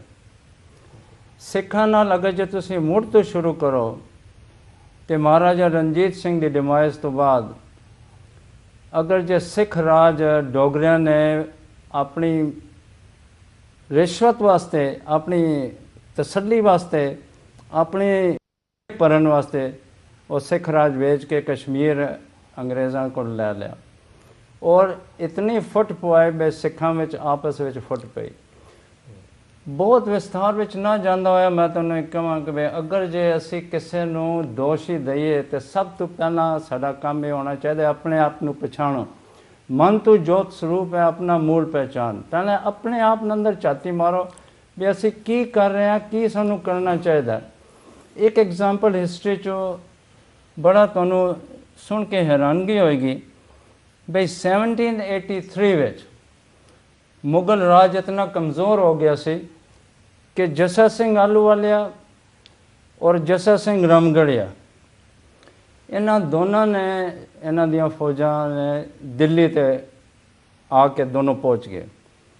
ਜੱਸਾ ਸਿੰਘ ਆਹਲੂਵਾਲੀਆ ਜਿਸਲੇ ਥਰੋਨ ਤੇ ਬੈਠਣ ਲਗਾ ਤੇ ਜੱਸਾ ਸਿੰਘ ਰਾਮਗੜੀਆ ਆ ਕੇ ਕਹਿਣਗੇ ਵੀ ਤੂੰ ਕੌਣ ਹੋ ਸਕਦਾ ਵੀ ਤੂੰ ਇੱਥੇ ਬੈਠੇ, ਮੈਂ ਇਸ ਦਾ ਹੱਕਦਾਰ ਹਾਂ। ਤੇ ਜੱਸਾ ਸਿੰਘ ਆਹਲੂਵਾਲੀਆ ਉੱਥੋਂ ਹੱਥ ਜੋੜ ਕੇ ਕਹਿਣ ਲੱਗਾ ਵੀਰ ਜੀ ਤੁਸੀਂ ਇਹ ਗੱਦੀ ਸੰਭਾਲੋ ਤੇ ਮੈਂ ਇੱਥੋਂ ਉਤਰ ਜਾਣਾ। ਹੁਣ ਤੁਹਾਨੂੰ ਹੈਰਤ ਹੋਏਗੀ ਕਿ ਨਾ ਤਾਂ ਜੱਸਾ ਸਿੰਘ ਆਹਲੂਵਾਲੀਆ ਉੱਥੇ ਬੈਠਿਆ, ਨਾ ਜੱਸਾ ਸਿੰਘ ਰਾਮਗੜੀਆ ਉੱਥੇ ਬੈਠਿਆ, ਤੇ ਰਾਜ ਫਿਰ ਈਸਟ ਇੰਡੀਆ ਕੰਪਨੀ ਕੋਲ ਚਲਾ ਗਿਆ। ਐਸੀ ਅਪੋਰਚੁਨਿਟੀਜ਼ ਸਿੱਖ ਦੀ ਹਿਸਟਰੀ ਵਿੱਚੋਂ ਇੱਕ ਨਹੀਂ ਕਈਆਂ ਜਿਹੜੀਆਂ। ਮੈਂ ਤੁਹਾਨੂੰ ਥੋੜ੍ਹਾ ਜਿਹਾ ਵਾਪਸ ਜਾਈਏ, ਜਿਹੜੀ ਆਪਾਂ ਗੱਲ ਕਰ ਰਹੇ ਸੀ ਸਜ਼ਾ ਦੀ। ਹਾਂਜੀ, ਕਿਉਂਕਿ ਵਾਪਸ ਆਉਂਦੇ ਆਪਾਂ ਫਿਰ ਜਿਹੜੀ ਤੁਸੀਂ ਗੱਲਬਾਤ ਕਰ ਰਹੇ ਹੋ ਬਈ ਜਿਹੜਾ ਬੰਦਾ ਸ਼ਿਕਾਇਤ ਕਰਦਾ ਜੀ ਬਈ ਜਿਹੜੀਆਂ ਭਰਤੀਆਂ ਹੋਈਆਂ ਉਹਦੇ ਵਿੱਚ ਇਰੈਗੂਲੇਟਰੀ ਹੋਈ ਆ, ਤੇ ਉਸ ਬੰਦੇ ਨੂੰ ਵੀ 10 ਸਾਲ ਦੀ ਸਜ਼ਾ ਹੋ ਰਹੀ ਆ। IAS ਅਫੀਸਰ ਆ ਜਿਹੜਾ ਕਿ ਐਜੂਕੇਸ਼ਨ ਡਾਇਰੈਕਟਰ ਰਿਹਾ ਹੈਗਾ, ਉਸ ਇਹਦਾ ਕੀ ਕਾਰਨ ਹੈਗਾ? ਤੇ ਜਦ ਕਿ ਜਦੋਂ ਆਪਾਂ ਗੱਲ ਕਰਦੇ ਹਾਂ ਵੀ 26 ਕਮਿਸ਼ਨ ਬੈਠੇ, ਜਿਹੜਾ 1984 ਦੇ ਵਿੱਚ ਜੋ ਕੁਝ ਹੋਇਆ ਦਿੱਲੀ ਦੇ ਵਿੱਚ, ਦਿੱਲੀ ਦਾ ਕਾਨੂੰਨ ਜਿਹੜਾ ਉੱਥੇ ਬੈਠਾ, ਦਿੱਲੀ ਦੀਆਂ ਜਿਹੜੀ ਪੁਲਿਸ ਫੋਰਸਾਂ, ਆਰਮੀ ਫੋਰਸਾਂ ਉੱਥੇ ਬੈਠੀਆਂ ਹੈਗੀਆਂ, ਸਾਰੀ ਦੁਨੀਆ ਦੇ ਸਾਰੇ ਸੀਨ ਜਿਹੜੇ ਹੈਗੇ ਸਭ ਦੇ ਸਾਹਮਣੇ ਹੋਏ, ਉਹਦੇ ਵਾਸਤੇ 26 ਕਮਿਸ਼ਨ ਵੀ ਬੈਠੇ ਆ, ਲੇਕਿਨ ਉਹਦਾ ਅੱਜ ਤੱਕ ਕੋਈ ਫੈਸਲਾ ਨਹੀਂ, ਤੁਸੀਂ ਜਿਸ ਤਰ੍ਹਾਂ ਤੁਸੀਂ ਦੱਸਿਆ। ਤੇ ਜਿਹੜਾ ਬੰਦਾ ਅੱਜ ਸ਼ਿਕਾਇਤ ਕਰ ਰਿਹਾ ਇਹਦੇ ਬਾਰੇ ਕੀ ਇਹ ਤਾਂ ਨਹੀਂ ਹੈਗਾ ਕਿ ਜਿਹੜੇ ਅੱਜ ਬੰਦੇ ਪ੍ਰੈਜੈਂਟ ਅੱਜ ਗੌਰਮੈਂਟਾਂ ਰਨ ਹੋ ਰਹੀਆਂ, ਜਿਹੜੇ ਉੱਥੇ ਬੰਦੇ ਪੋਜੀਸ਼ਨਾਂ 'ਚ ਬੈਠੇ ਆ ਵੀ ਉਹ ਸ਼ਿਕਾਇਤ ਨਾ ਕਰਨ ਕਿ ਉਹਨਾਂ ਦਾ ਰਿਜ਼ਲਟ ਵੀ ਇਹ ਹੋਊਗਾ? ਇਦਾਂ ਦਾ ਕੁਝ ਤੁਹਾਨੂੰ ਲੱਗਦਾ? ਮਲੇ ਸਾਹਿਬ, ਅਗਰ ਜੇ ਤੁਸੀਂ you read it between the lines, ਹਾਂਜੀ, ਤੇ ਬਿਲਕੁਲ ਤੁਹਾਡਾ ਪੁਆਇੰਟ ਜਾਇਜ਼ ਹੈ ਕਿ ਜਿਹੜੇ ਵੀ ਬੰਦੇ ਸ਼ਿਕਾਇਤ ਕਰਦੇ ਹਨ ਉਹ ਅੱਗੇ ਤੋਂ ਡਰ ਕੇ ਸ਼ਿਕਾਇਤ ਨਹੀਂ ਕਰਨਗੇ, ਉਹਨਾਂ ਨੂੰ ਆਪਣੀ ਜਾਨ ਦੀ ਪਈ ਹੋਈ ਹੈ। ਸੋ ਜਿਹੜੀ ਵੀ ਇਨਵੈਸਟੀਗੇਸ਼ਨ ਹੁੰਦੀ ਹੈ ਜਾਂ ਕੋਈ ਵੀ ਚੀਜ਼ ਹੁੰਦੀ ਹੈ ਕਿਸੇ ਵੀ ਮੁਲਕ ਵਿੱਚ, ਚਾਹੇ तो ਇੰਡੀਆ ਲੈ ਲਓ ਚਾਹੇ ਬਾਹਰਲੇ ਮੁਲਕ ਲੈ ਲਓ, ਉਹ ਪੋਲੀਟੀਕਲੀ ਮੋਟੀਵੇਟਡ ਸਾਰਾ ਸੀਨ ਰਚਿਆ ਜਾਂਦਾ। ਹਾਂਜੀ, ਫਿਰ ਉਸੇ ਸਰਸੇ ਦਾ ਰਹਿਣ ਵਾਲਾ ਸ਼੍ਰੀ ਚੌਟਾਲਾ ਜੀ ਆ, ਹਾਂਜੀ, ਉਸੇ ਸ਼ਹਿਰ ਦੇ ਵਿੱਚ ਸਰਸੇ ਦੇ ਵਿੱਚ ਇੱਕ ਬਾਬਾ ਜਿਹੜਾ ਕਿ ਤਕਰੀਬਨ 2001 ਤੋਂ CBI ਨੇ ਉਹਦੇ ਤੇ ਕੇਸ ਦਰਜ ਕੀਤੇ ਆ, ਜਿਹਦੇ ਉੱਤੇ ਮਰਡਰ ਦੇ, ਰੇਪਸ ਦੇ ਉਹਦੇ ਤੇ ਕੇਸ ਹੈਗੇ ਆ, ਤੇ ਉਹਦੀ ਅੱਜ ਤੱਕ ਕੋਈ ਉਹਦਾ ਫੈਸਲਾ ਨਹੀਂ ਹੋ ਰਿਹਾ। ਜੇ ਉਹਦੀਆਂ ਡੇਟਾਂ ਤੇ ਡੇਟਾਂ ਪੈ ਰਹੀਆਂ, ਤੇ ਇਸ ਕੇਸ ਪਿੱਛੇ ਕੀ ਹੈਗੀਆਂ, ਆਉਂਦੀਆਂ ਫਿਊਚਰ 'ਚ ਇਲੈਕਸ਼ਨਾਂ ਵੀ ਹੈਗੀਆਂ। ਸੋ ਇਹਨਾਂ ਨੂੰ ਤੁਸੀਂ ਕੰਪੇਅਰ ਕਰਕੇ, ਜਾਂ ਜਿਹੜਾ ਸਿੱਖਾਂ ਦੇ ਕੇਸ ਤੁਸੀਂ 1984 ਦੀ ਆਪਾਂ ਜਦੋਂ ਗੱਲ ਕਰਦੇ ਹਾਂ, ਜਾਂ ਇੱਕ ਹਰਿਆਣੇ ਦੇ ਵਿੱਚ ਜਿਹੜੀ ਘਟਨਾ ਵਾਪਰੀ ਸੀ 1984 ਮੌਕੇ, ਅੱਜ ਤੱਕ ਜਿਹੜਾ ਇੱਕ ਪੂਰੇ ਦਾ ਪੂਰਾ ਪਿੰਡ ਹੀ ਤਬਾਹ ਕਰ ਦਿੱਤਾ ਸੀ, ਉਹਦੀ ਅੱਜ ਤੱਕ ਕੋਈ ਪੈਰਵਾਈ ਨਹੀਂ ਹੋਈ, ਉਹ ਵੀ ਹਰਿਆਣੇ ਦੇ ਵਿੱਚ ਹੀ ਆ। ਉਦੋਂ CBI ਜਾਂ ਉਦੋਂ ਇਹ ਕੋਰਟਾਂ ਜਾਂ ਉਦੋਂ ਕਾਨੂੰਨ ਕਿੱਥੇ ਜਾਂਦੇ ਆ? ਕਾਨੂੰਨ ਤੁਸੀਂ ਇਹ ਚੀਜ਼ ਕਹਿ ਸਕਦੇ ਹੋ ਵੀ ਕਾਨੂੰਨ, ਹਿੰਦੁਸਤਾਨ ਇੱਕ ਡੈਮੋਕ੍ਰੇਸੀ ਹੈ ਤੇ ਕਾਨੂੰਨ ਸਾਰਿਆਂ ਨੂੰ ਇੱਕੋ ਹੀ ਕਾਨੂੰਨ ਲਾਗੂ ਹੋਣਾ ਚਾਹੀਦਾ। ਐਸਾ ਹੋ ਨਹੀਂ ਰਿਹਾ। ਇਸ ਵਾਸਤੇ ਜਿਹੜੀ ਸਿੱਖ ਕੌਮ ਹੈ ਇਜ਼ ਟੋਟਲੀ ਡਿਸਸੈਟਿਸਫਾਈਡ ਵੀ ਸਾਨੂੰ ਮੂਹਰੇ ਕੀਤਾ ਜਾਂਦਾ ਹੈ, ਸਾਡੀ ਸ਼ਿਕਾਇਤ ਮੰਨੀ ਨਹੀਂ ਜਾਂਦੀ ਤੇ ਦੂਸਰਿਆਂ ਦੀਆਂ ਸ਼ਿਕਾਇਤਾਂ ਮੰਨੀਆਂ ਜਾਂਦੀਆਂ। क्या ये पोलिटिकल मोटिवेशन है? इस वास्ते मैं वापस उस चीज़ ते आना भी जो मान तीरथ सिंह होरां ने कहा, एजुकेशन इज़ वेरी इंपॉर्टेंट। साढ़े अंदरों जागृति पैदा होनी चाहिए है कि अगर जे साढ़े नाल देखो जिहड़ा जुल्म करदा वो कसूरवार है, जिहड़ा जुल्म सहंदा उस तो वड्डा कसूरवार। बिल्कुल ठीक है। लेकिन ये नारियां नाल नहीं, जुलूसां नाल नहीं, जोरबंदी नाल नहीं, धड़ल्लेदारी नाल नहीं, ये होएगा अकलमंदी दा काम। जे असी कोई चीज़ किसी को सीख सकते हैं तो गुजरातियों और मारवाड़ियों को सीखनी चाहिए है भी तुसी अपना एम अचीव करो, लेकिन सोच समझ के उस कदम ते जाओ, लेकिन नारेबाजी नाल तुहानू कुछ नहीं लभना। बिल्कुल, जिस तरह क्योंकि ਜਦੋਂ ਆਪਾਂ ਗੱਲ ਕਰਦੇ ਹਾਂ, ਜਦੋਂ ਆਪਾਂ ਸਨਮਾਨ ਦੀ ਗੱਲ ਕਰਦੇ ਹਾਂ ਐਜੂਕੇਸ਼ਨਲ, ਤੇ ਭਾਈ ਸਾਹਿਬ ਨੂੰ ਉਹੀ ਸਨਮਾਨ, ਕਿਉਂਕਿ ਜਿਹੜਾ ਕੁਛ ਕੀਨੀਆਂ ਤੋਂ ਇਹਨਾਂ ਨੇ ਆਪਣੇ ਬਜ਼ੁਰਗਾਂ ਤੋਂ, ਕਿਉਂਕਿ ਇਹਨਾਂ ਦੇ ਬਜ਼ੁਰਗ ਕੀਨੀਆਂ ਦੇ ਵਿੱਚ ਉਹਨਾਂ ਨੇ ਪੜ੍ਹਾਈਆਂ ਕੀਤੀਆਂ, ਫਿਰ ਇਹ ਉੱਥੇ ਜੰਮੇ ਪਲੇ ਤੇ ਫਿਰ ਇੱਥੇ ਇਸ ਕੰਟਰੀ 'ਚ ਆ ਕੇ ਆਪਣੀ ਉਸੇ ਪ੍ਰੋਫੈਸ਼ਨਲ ਨੂੰ ਅੱਗੇ ਪ੍ਰੋਫੈਸ਼ਨ ਨੂੰ ਵਧਾਇਆ, ਤੇ ਜੋ ਮਾਨ ਸਨਮਾਨ ਮਿਲਿਆ ਉਹ ਵੀ ਐਜੂਕੇਸ਼ਨ ਤੇ ਗੁਰਬਾਣੀ ਦੇ ਹਿਸਾਬ ਨਾਲ। ਜਦੋਂ ਆਪਾਂ ਗੱਲ ਕਰਦੇ ਹਾਂ ਸੇਵਾ ਦੇ ਹਿਸਾਬ ਨਾਲ ਜਦੋਂ ਗੱਲ ਕਰਦੇ ਹਾਂ, ਉਹਦੇ ਵਿੱਚ ਵੀ ਬਹੁਤ ਸਾਡੇ ਭਾਈ ਸਾਹਿਬ ਅੱਗੇ ਆ। ਤੇ ਮਨਜੀਤ ਸਿੰਘ ਜੀ, ਜਦੋਂ ਆਪਾਂ ਕੀ ਤੁਸੀਂ ਸੋਚਦੇ ਹੋ ਕਿ 10 ਸਾਲ ਦੀ ਸਜ਼ਾ ਹੋਣ ਤੋਂ ਬਾਅਦ ਜ਼ਮਾਨਤ ਹੋਣ ਦੇ ਕੋਈ ਕਿਉਂਕਿ ਕਾਨੂੰਨ ਦੇ ਮੁਤਾਬਕ ਮੇਰਾ ਖਿਆਲ ਨੀਅਰਲੀ 2 ਸਾਲ ਤੱਕ 2014 ਨਵੰਬਰ ਤੱਕ ਸ਼ਾਇਦ ਜ਼ਮਾਨਤ ਨਹੀਂ ਹੋ ਸਕਦੀ। ਇਹਦਾ ਜੀ ਸਭ ਤੋਂ ਵੱਡਾ ਕਾਰਨ ਹੀ ਇਸੇ ਕਰਕੇ ਹੋਇਆ ਕਿ ਇਲੈਕਸ਼ਨਾਂ ਅਗਲੇ ਸਾਲ ਡਿਊ ਆ, ਤਾਂ ਕਿ ਜ਼ਮਾਨਤ ਨਾ ਹੋਏ, ਤੇ ਜ਼ਮਾਨਤ ਨਾ ਹੋਣ ਦੇ ਕਾਰਨ ਜਿਹੜੀ ਆਪੋਜੀਸ਼ਨ ਪਾਰਟੀ ਆ ਉਹਨੂੰ ਐਡਵਾਂਟੇਜ ਮਿਲ ਜੇ। ਮੈਂ ਸਾਰਿਆਂ ਹੀ ਭਰਾਵਾਂ ਨੂੰ ਇਹੋ ਅਰਜ਼ ਕਰਦਾ, ਕਾਨੂੰਨ ਨੂੰ ਫੋਲੋ ਕਰਨ, ਤਾਂ ਕਿ ਬਿਲਕੁਲ ਹੀ ਕਾਨੂੰਨ ਨੂੰ ਆਪਣੇ ਹੱਥ ਦੇ ਵਿੱਚ ਨਾ ਲੈਣ। ਜੋ ਕੋਰਟ ਦਾ ਡਿਸੀਜਨ ਉਹਨੂੰ ਐਕਸੈਪਟ ਕਰਨ ਤੇ ਅਪੀਲ ਕਰਨ, ਤਾਂ ਕਿ ਨਿਆਂ ਜ਼ਰੂਰ ਮਿਲੂਗਾ। ਐਸੀ ਗੱਲ ਨਹੀਂ ਹੈ ਵੀ ਨਿਆਂ ਨਾ ਮਿਲੂਗਾ, ਨਿਆਂ ਜ਼ਰੂਰ ਮਿਲੂਗਾ।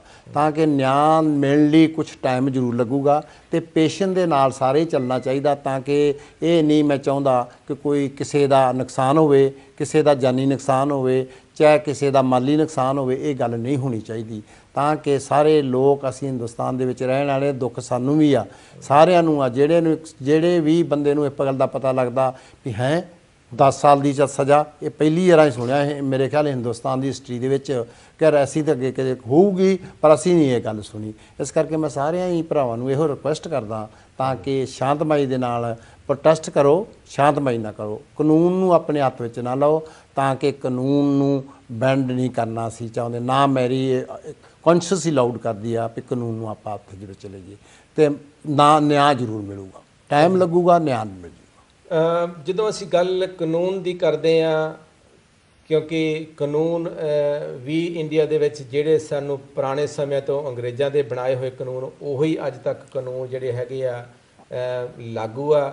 ਜੇ ਆਪਾਂ ਡਿਬੇਟ NATV ਤੇ ਜਾਂ ਆਪਾਂ ਹੋਰ ਜਿਹੜੇ ਉੱਥੇ ਇੰਟਰਨੈਸ਼ਨਲ TV ਹੈਗੇ ਆ, ਤੁਸੀਂ ਸੁਣੋਗੇ ਤਾਂ ਤੁਸੀਂ ਡਿਬੇਟ ਦੇ ਵਿੱਚ ਤੁਹਾਨੂੰ ਪਤਾ ਲੱਗਾ ਹੋਵੇਗਾ ਕਿ ਇੰਨੇ ਸਖਤ ਕਾਨੂੰਨ ਹਨ। ਜਦੋਂ ਆਪਾਂ ਪਿੱਛੇ ਸਮਿਆਂ ਦੇ ਵਿੱਚ ਜਿਹੜਾ 2 ਹਫ਼ਤੇ 3 ਹਫ਼ਤੇ ਦਿੱਲੀ ਦੇ ਵਿੱਚ ਜੋ ਕਾਰਨਾਮਾ ਹੋਇਆ, ਆਪਾਂ ਸਾਰੇ ਹੀ ਭਲੀ ਭਾਂਤ ਜਾਣਦੇ ਹਾਂ ਕਿ ਉੱਥੇ ਕੀ ਕੁਛ ਹੋਇਆ। ਕੀ ਉਹ ਪਹਿਲਾ ਕੇਸ ਸੀ, ਜਾਂ ਕੀ ਹਰ 26 ਮਿੰਟ ਦੇ ਵਿੱਚ ਇਹ ਜਿਹੜਾ ਇੰਡੀਆ ਦੇ ਵਿੱਚ ਜਿਹੜਾ ਬਲਾਤਕਾਰ ਦਾ ਜਿਹੜਾ ਹੈਗਾ ਉਹ ਹਾਦਸਾ ਹੋ ਰਿਹਾ, ਤੇ ਕਿੰਨਿਆਂ ਕੁ ਲੋਕਾਂ ਨੂੰ ਅੱਜ ਤੱਕ ਸਜ਼ਾਵਾਂ ਹੋਈਆਂ? ਜੇ ਸਜ਼ਾਵਾਂ ਨਹੀਂ ਹੋਈਆਂ ਤਾਂ ਉਹਨਾਂ ਦਾ ਕਾਰਨ ਕੀ ਆ? ਇਹਨਾਂ ਦੇ ਪਿੱਛੇ ਕੌਣ ਲੋਕ ਆ ਜਿਹੜੇ ਉਹਨਾਂ ਦੀਆਂ ਸਜ਼ਾਵਾਂ ਹੋਣ ਨਹੀਂ ਦਿੰਦੇ?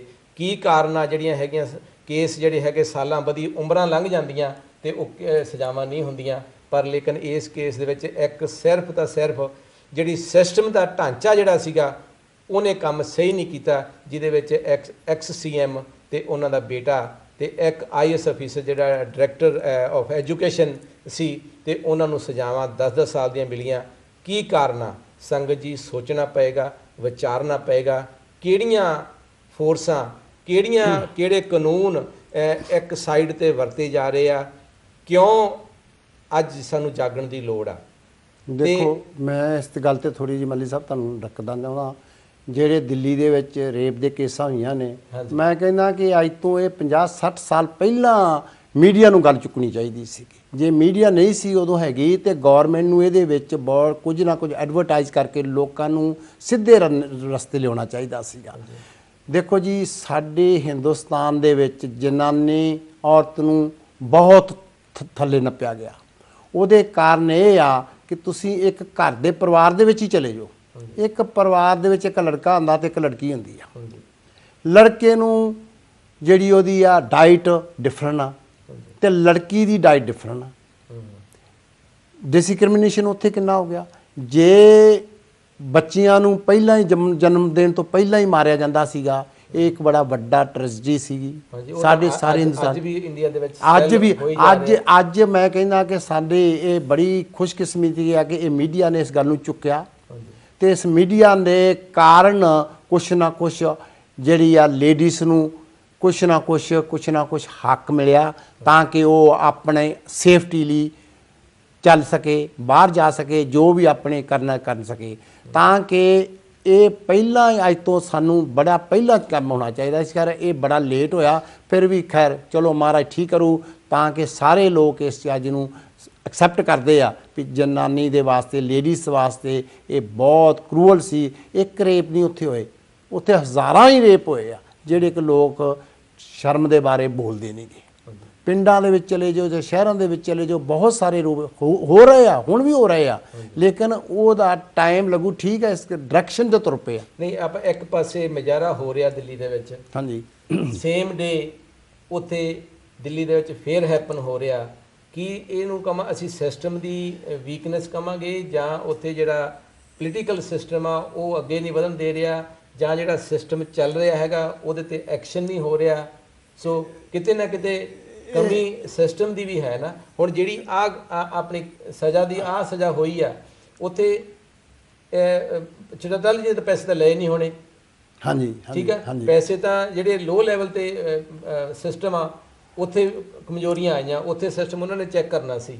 ਠੀਕ ਹੈ, ਇੱਕ ਇਹ ਸਿਸਟਮ ਦੇ ਕਾਰਨ ਸਜ਼ਾ ਹੋ ਗਈ, ਲੇਕਿਨ ਜਿਹੜੇ ਬਾਕੀ ਕ੍ਰਾਈਮ ਦਿਨ ਦਿਹਾੜੇ ਵਾਪਰ ਰਹੇ ਆ ਉਹਨਾਂ ਬਾਰੇ ਜਿਹੜੀ ਹੈਗੀ ਆ, ਆਪਾਂ ਜੇ 84 ਦੀ ਗੱਲ ਤੁਸੀਂ ਜਦੋਂ ਕੀਤੀ ਆ, ਉੱਥੇ ਹਜ਼ਾਰਾਂ ਬਲਾਤਕਾਰ ਹੋਏ, ਉਸ ਟਾਈਮ ਮੀਡੀਆ ਕੀ ਉਸ ਦਿੱਲੀ ਦੇ ਵਿੱਚ ਮੀਡੀਆ ਨਹੀਂ ਸੀ ਕੋਈ ਹੋਏਗਾ? ਦੇਖੋ, ਮੀਡੀਆ ਜਿਹੜਾ ਹੈ ਇਹ ਵੀ ਸਲੰਟਡ ਐਂਡ ਹੈਵੀਲੀ ਫੇਵਰਡ। ਤੁਸੀਂ ਅਮਰੀਕਾ ਦੇ ਇੱਕ ਛੋਟਾ ਜਿਹਾ ਐਗਜ਼ਾਮਪਲ ਦਵਾਂ, ਇਲੈਕਸ਼ਨਸ ਦਾ ਦੇ ਦਿਓ। ਹਾਂਜੀ, ਬਾਰਾਕ ਓਬਾਮਾ ਦੇ ਸਾਹਮਣੇ ਫੋਕਸ ਨਿਊਜ਼ ਕਿੰਨੇ ਜ਼ਬਰਦਸਤ ਮੀਡੀਆ ਹੋਇਆ। ਹਾਂਜੀ, ਲੇਕਿਨ ਜਿਹੜੀ ਅਸਲੀਅਤ ਹੈ, ਤੁਸੀਂ ਮਲਿਕ ਸਾਹਿਬ ਜਿਹੜਾ ਮੁੱਦਾ ਉਠਾਇਆ, ਇਹ ਸਿਸਟਮ ਦੀ ਵੀਕਨੈਸ ਹੈ। ਬਿਲਕੁਲ, ਇਹ ਸਿਸਟਮ ਦੀ ਪ੍ਰੋਪਰ ਚੱਲ ਨਹੀਂ ਰਿਹਾ, ਹਾਂਜੀ, ਕਿਉਂਕਿ ਸਿਸਟਮ ਟੋਟਲੀ ਕਰਪਟ ਹੈ। ਬਿਲਕੁਲ। ਔਰ ਕੋਈ ਫਰਿਆਦ ਲੈ ਕੇ ਜਾਂਦਾ ਹੈ, ਇੱਜ਼ਤਦਾਰ ਆਦਮੀ, ਇੱਜ਼ਤਦਾਰ ਕੁੜੀ, ਉਹ ਕਹੇਗੀ ਮੈਨੂੰ ਕੱਲ ਕੋਰਟਾਂ 'ਚ ਘਸੀਟੋਗੇ, ਤੁਸੀਂ ਮੈਨੂੰ ਪੁੱਠੇ ਸਿੱਧੇ ਜਵਾਬ ਪੁੱਛੋਗੇ, ਵਕੀਲ ਉੱਥੇ ਆਉਣਗੇ, ਕਚਹਿਰੀਆਂ ਹੋਣਗੀਆਂ, ਪੇਸ਼ੀਆਂ ਹੋਣਗੀਆਂ, ਪਬਲਿਕ ਹੋਏਗੀ। ਇਸ ਵਾਸਤੇ ਖੌਫ ਦੀ ਖਾਤਰ, ਇੱਜ਼ਤ ਦੀ ਖਾਤਰ ਉਹ ਚੀਜ਼ ਅੱਗੇ ਵੱਧਦੀ ਨਹੀਂ। ਇਸ ਵਾਸਤੇ ਤੁਸੀਂ ਸਭ ਤੋਂ ਵੱਡਾ ਦੋਸ਼ੀ ਅਗਰ ਕਿਸੇ ਦੇ ਦਰਵਾਜ਼ੇ ਤੇ ਜੇ ਭਾਰ ਸਿੱਟਣਾ ਨਾ, ਤੇ ਸਿਸਟਮ, ਸਾਰਾ ਸਿਸਟਮ ਰੋਂਗ ਹੈ। ਹਾਂਜੀ, ਸੋ ਜਿਹੜਾ ਸਿਸਟਮ ਨੂੰ ਆਪਾਂ ਕਿੱਦਾਂ ਇੰਪਰੂਵ ਕਰ, ਕਿਉਂਕਿ ਜਦੋਂ ਆਪਾਂ ਦੇਖਦੇ ਆ ਮੈਜੋਰਿਟੀ ਇਲੈਕਸ਼ਨਾਂ ਦੀ ਗੱਲ ਕਰਦੇ ਆ ਜਾਂ ਪੋਲੀਟੀਕਲ ਪਾਰਟੀਆਂ ਦੀ ਗੱਲ ਕਰਦੇ ਆ, ਅੱਜ ਦੇ ਯੁੱਗ ਦੇ ਵਿੱਚ ਜਿਹੜਾ ਸਿਸਟਮ ਇਸ ਤਰੀਕੇ ਦੇ ਨਾਲ ਘੜਿਆ ਜਾ ਰਿਹਾ ਕਿ ਪਾਵਰਫੁਲ ਆਪਣੀ ਮਸਲ ਦੇ ਨਾਲ ਤੇ ਆਪਣੀ ਮਨੀ ਦੇ ਨਾਲ ਜਿਹੜਾ ਸਭ ਕੁਝ ਕੀਤਾ ਜਾ ਰਿਹਾ, ਤੇ ਉੱਥੇ ਜਿਹੜਾ ਸਿਸਟਮ ਨੂੰ ਆਪਾਂ ਕਿੱਦਾਂ ਲਾਗੂ ਕਰ ਸਕਦੇ ਹਾਂ? ਉੱਥੇ ਕੀ ਮੇਜਰ ਨਹੀਂ ਹੋ ਰਹੀਆਂ ਹੈਗੀਆਂ ਉੱਥੇ? ਮਲਿਕ ਸਾਹਿਬ, ਸਭ ਤੋਂ ਵੱਡੀ ਡਿਫਿਕਲਟੀ ਹੈ ਕਿ ਮਹਿੰਗਾਈ ਹਿੰਦੁਸਤਾਨ ਵਿੱਚ ਇਤਨੀ ਹੋ ਗਈ ਹੈ ਕਿ ਜਿਹੜਾ ਇੱਕ ਅਮੂਮਨ ਸ਼ਰੀਫ ਸਿਵਲ ਸਰਵੈਂਟ ਹੈ, ਪੁਲਿਸ ਦਾ ਮੁਲਾਜ਼ਮ ਹੈ ਜਾਂ ਕਿਸੇ ਵੀ ਮਹਿਕਮੇ 'ਚ ਹੈ, ਉਹ ਆਪਣੇ ਟੱਬਰ ਨੂੰ ਰੋਟੀ ਹੀ ਨਹੀਂ ਖਿਲਾ ਸਕਦਾ ਜਿੰਨੀ ਉਹਦੀ ਤਨਖਾਹ ਹੈ। ਸੋ ਅਗਰ ਵੱਡੇ ਪੱਧਰ 'ਤੇ ਕਰੋੜਾਂ ਦੀ ਰਿਸ਼ਵਤ ਦੀ ਡਿਸਕਸ਼ਨ ਹੁੰਦੀ ਹੈ, ਤੇ ਉੱਥੇ ਫਿਰ 200 ਦੀ, 500 ਦੀ, 1000 ਤੱਕ ਉੱਥੇ ਹੁੰਦੀ ਹੈ। ਸੋ ਸਾਰਾ ਸਿਸਟਮ ਕਰਪਟ ਹੈ। In the report of the world in league of corruption, Hindustan ਦਾ ਨਾਂ ਬਹੁਤ ਹੀ ਉੱਚਾ ਆਇਆ ਕਿ it's a very corrupt country, much corrupt than Brazil, much corrupt than China. ਇਹ ਮੇਰੀ ਮਨ ਘੜਤ ਗੱਲ ਨਹੀਂ ਹੈ, this is a news media. ਜਿੰਨੀ ਦੇਰ ਤੱਕ ਇਹ ਘੁਣ ਜਿਹੜਾ ਲੱਗਿਆ ਹੋਇਆ ਨਾ, ਇਹ ਅੰਦਰੋਂ ਸਿਸਟਮ ਨੂੰ ਖਾਈ ਜਾ ਰਿਹਾ ਹੈ, ਇਹ ਨਹੀਂ ਹਟਾਇਆ ਜਾਏਗਾ। ਪੈਸੇ ਦੀ ਭੁੱਖ ਦੇਖੋ, ਜਿਸ ਕੇ ਪੱਲੇ ਧਨ ਵਸੇ ਤਿਨਕਾ ਨਾਮ ਫਕੀਰ। ਜਿਸ ਕੋਲ ਬਹੁਤਾ ਧਨ ਹੈ ਉਹ ਆਦਮੀ ਸੁਖੀ ਨਹੀਂ ਹੈ, ਕਿਉਂਕਿ ਉਹ ਫਕੀਰ ਆ, ਉਹਦੀ ਹਮੇਸ਼ਾ ਤ੍ਰਿਸ਼ਨਾ ਵਧੀ ਜਾਂਦੀ ਹੈ। मन जानत सब बात जानत ये उगन करे, काय की कुसलात हाथ दीप कुए पड़े। ये मन सब कुछ जानता है, लेकिन असी गुरुद्वारे तो बना ले, और संस्था बना ले, साडा का ही हो गया। जरूर होनी चाहिए, ये साडा मजहब है, असी मजहब नूं प्रीच करना। लेकिन जिथे नवी जनरेशन हुण आ रही है ना, वो टोटली मटीरियलिस्टिक है। अगर जे हुण इन्हां नूं काबू नहीं करांगे तो अगे the future is very bleak. बिल्कुल, ਜਦੋਂ ਆਪਾਂ ਐਜੂਕੇਸ਼ਨ, ਕਿਉਂਕਿ ਆਪਾਂ ਐਜੂਕੇਸ਼ਨ ਨੂੰ ਆਪਣੇ ਬੱਚਿਆਂ ਨੂੰ ਐਜੂਕੇਸ਼ਨ ਵਧੀਆ ਦੇ ਲਈਏ, ਕਿਉਂਕਿ ਐਜੂਕੇਸ਼ਨ ਨੇ ਹੀ ਜਿਹੜਾ ਹੈਗਾ ਮੀਡੀਏ ਦੇ ਥਰੂ ਜਿਹੜਾ ਐਕਸਪਲੋਰ ਹੋਣਾ ਹੈ। ਐਜੂਕੇਸ਼ਨ ਨੇ ਹੀ ਸਭ ਕੁਝ ਜਿਹੜਾ ਹੈਗਾ ਆਪਾਂ ਨੂੰ ਜਿਹੜੀ ਜਦੋਂ ਗੱਲ ਕਰਦੇ ਹਾਂ ਵੀ ਸਾਨੂੰ ਹੱਕ ਨਹੀਂ ਮਿਲਦੇ, ਸਾਨੂੰ ਜਿਹੜਾ ਹੈਗਾ ਜਿਹੜੀਆਂ ਠੋਕਰਾਂ ਖਾਣੀਆਂ ਪੈਂਦੀਆਂ, ਸਾਨੂੰ ਪ੍ਰੋਪਰ ਜੋਬਾਂ ਨਹੀਂ ਮਿਲਦੀਆਂ, ਉੱਥੇ ਜਿਹੜਾ ਰਿਸ਼ਵਤਖੋਰੀ ਦਾ ਕੰਮ ਹੈਗਾ, ਜਦੋਂ ਸਾਡੇ ਕੋਲ ਐਜੂਕੇਸ਼ਨ ਆ ਗਈ ਦੈਨ ਅਸੀਂ ਉਹ ਡਿਮਾਂਡ ਕਰ ਸਕਦੇ ਹਾਂ। ਅਤੇ ਮਨਜੀਤ ਜੀ, ਆਪਾਂ ਗੱਲ ਕਰਦੇ ਜਾਈਏ, ਜਿਹੜੇ ਵੀ ਪਾਰਟੀ ਸੈਂਟਰ 'ਚ ਬੈਠੀ ਆ, ਚਾਹੇ ਉਹ ਕਾਂਗਰਸ ਹੈਗੀ ਆ, ਚਾਹੇ ਉਹ ਭਾਜਪਾ ਹੈਗੀ ਆ, ਜਿਹੜੀ ਵੀ ਸੈਂਟਰ ਦੇ ਵਿੱਚ ਪਾਰਟੀ ਬੈਠੀ ਆ, ਤੇ ਜਿਹੜੀਆਂ ਸਟੇਟਾਂ ਦੇ ਵਿੱਚ ਓਪੋਜੀਸ਼ਨ ਪਾਰਟੀਆਂ ਰਾਜ ਕਰਦੀਆਂ, ਉਹਨਾਂ ਸਟੇਟਾਂ ਦੇ ਵਿੱਚ ਹਮੇਸ਼ਾ ਹੀ ਪ੍ਰੋਬਲਮਾਂ ਰਹਿੰਦੀਆਂ, ਦੰਗੇ ਫਸਾਦ ਰਹਿੰਦੇ ਆ। ਤੁਸੀਂ ਕੀ ਸਮਝਦੇ ਹੋ ਵੀ ਇਹਦਾ ਕੀ ਕਾਰਨ ਆ? ਦੇਖੋ ਜੀ, ਪਹਿਲੀ ਗੱਲ ਤਾਂ ਮੈਂ ਕੱਲ ਟੀਵੀ ਦੇਖ ਰਿਹਾ ਸੀਗਾ, ਉਹਦੇ ਤੇ ਇਹ ਆ ਰਿਹਾ ਸੀ ਵੀ 44% ਜਿਹੜੀ ਹੈ ਨਾ ਪੋਲੀਟੀਸ਼ੀਅਨ ਕਰਪਟਡ ਹੈ। ਪੋਲੀਟੀਸ਼ੀਅਨ ਤੇ ਲਾਇਆ ਇੰਡੀਆ ਦੇ 44, ਹਾਂਜੀ, ਤੇ 29% ਪੁਲਿਸ ਵਾਲੇ ਕਰਪਟਡ ਆ।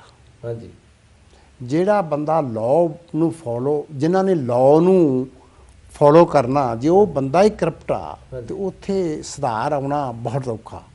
ਤੀਸਰੀ ਗੱਲ ਆ ਜਿਹੜੀ ਉੱਥੋਂ ਦੀ, ਇਹ ਟਾਈਮ ਲੱਗੂਗਾ, ਟਾਈਮਿੰਗ ਆ। ਇੱਥੇ ਇੱਕ ਗੱਲ ਮੈਂ ਲੈ ਕੇ ਆਉਣਾ, ਇਹ ਜਿਹੜੇ ਇਲੈਕਸ਼ਨਾਂ ਹੁੰਦੀਆਂ, ਇਹਨਾਂ ਲੋਕਾਂ ਨੂੰ, ਜਿਹੜੇ ਪੋਲੀਟੀਸ਼ੀਅਨਾਂ ਨੂੰ ਚੁਣਨ ਵਾਲੇ ਆਮ ਪਬਲਿਕ ਹੁੰਦੀ ਹੈ। ਹਾਂਜੀ, ਮੈਂ ਉਸੇ ਗੱਲ ਤੇ ਆਉਣ ਲੱਗਾ ਸੀਗਾ।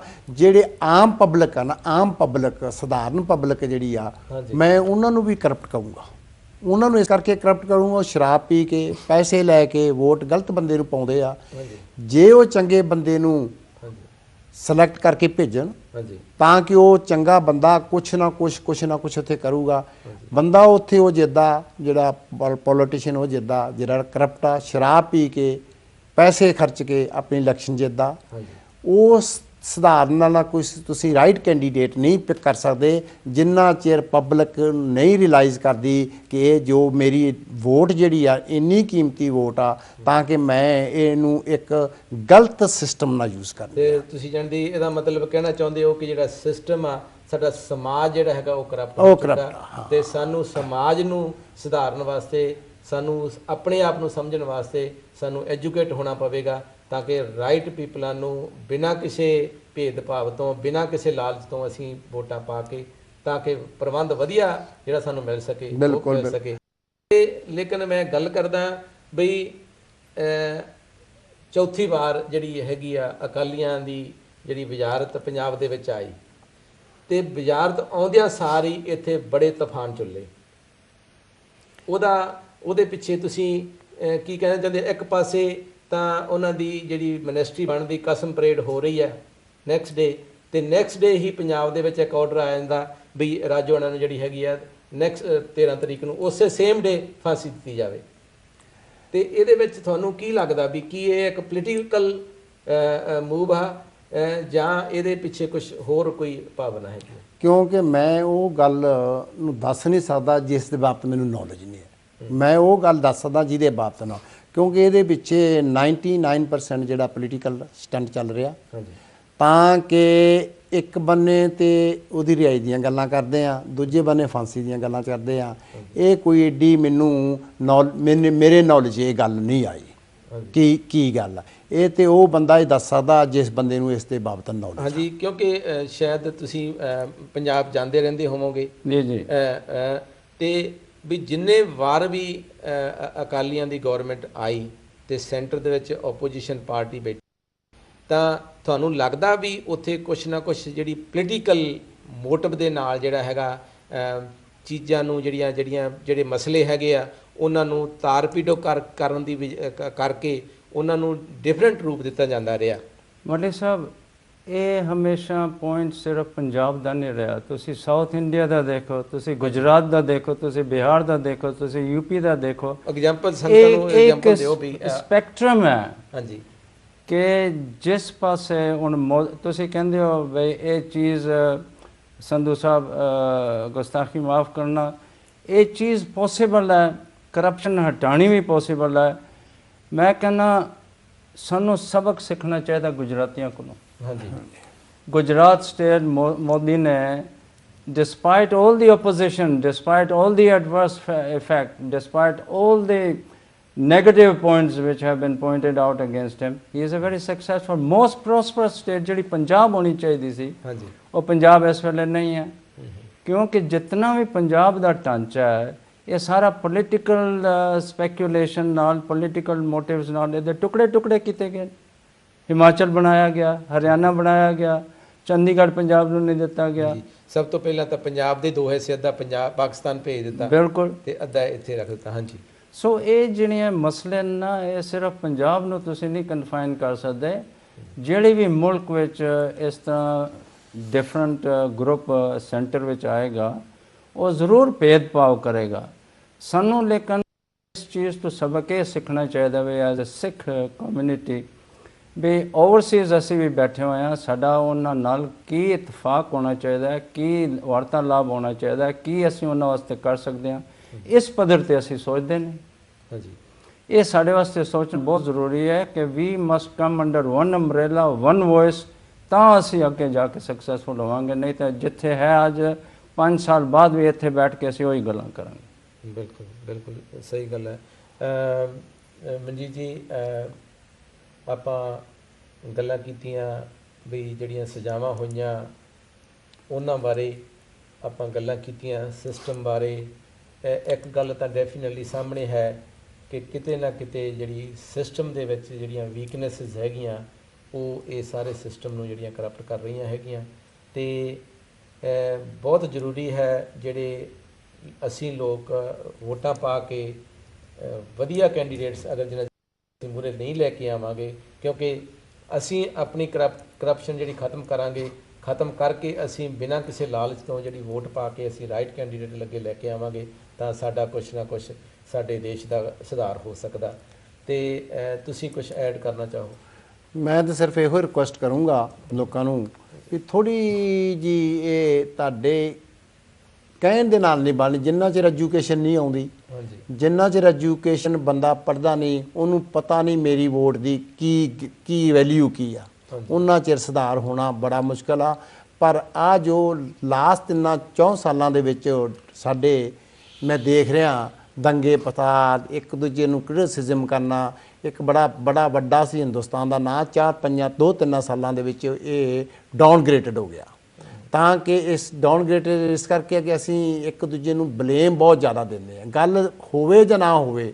ਜਿੱਦਾਂ ਤੁਹਾਨੂੰ ਹੁਣੇ ਕਹਿ ਕੇ ਹਟਿਆ ਸੀ ਕਿ ਮੈਨੂੰ ਇੱਕ ਲੇਡੀਜ਼ ਕਹਿੰਦੀ ਜੀ 100 ਕਰੋੜ ਲੈ ਲਿਆ, ਕਿਉਂਕਿ ਕਿਸੇ ਗੱਲ ਦਾ ਕਿਸੇ ਵੇਲੇ ਬੇਸ ਹੁੰਦਾ ਹੀ ਨਹੀਂਗਾ।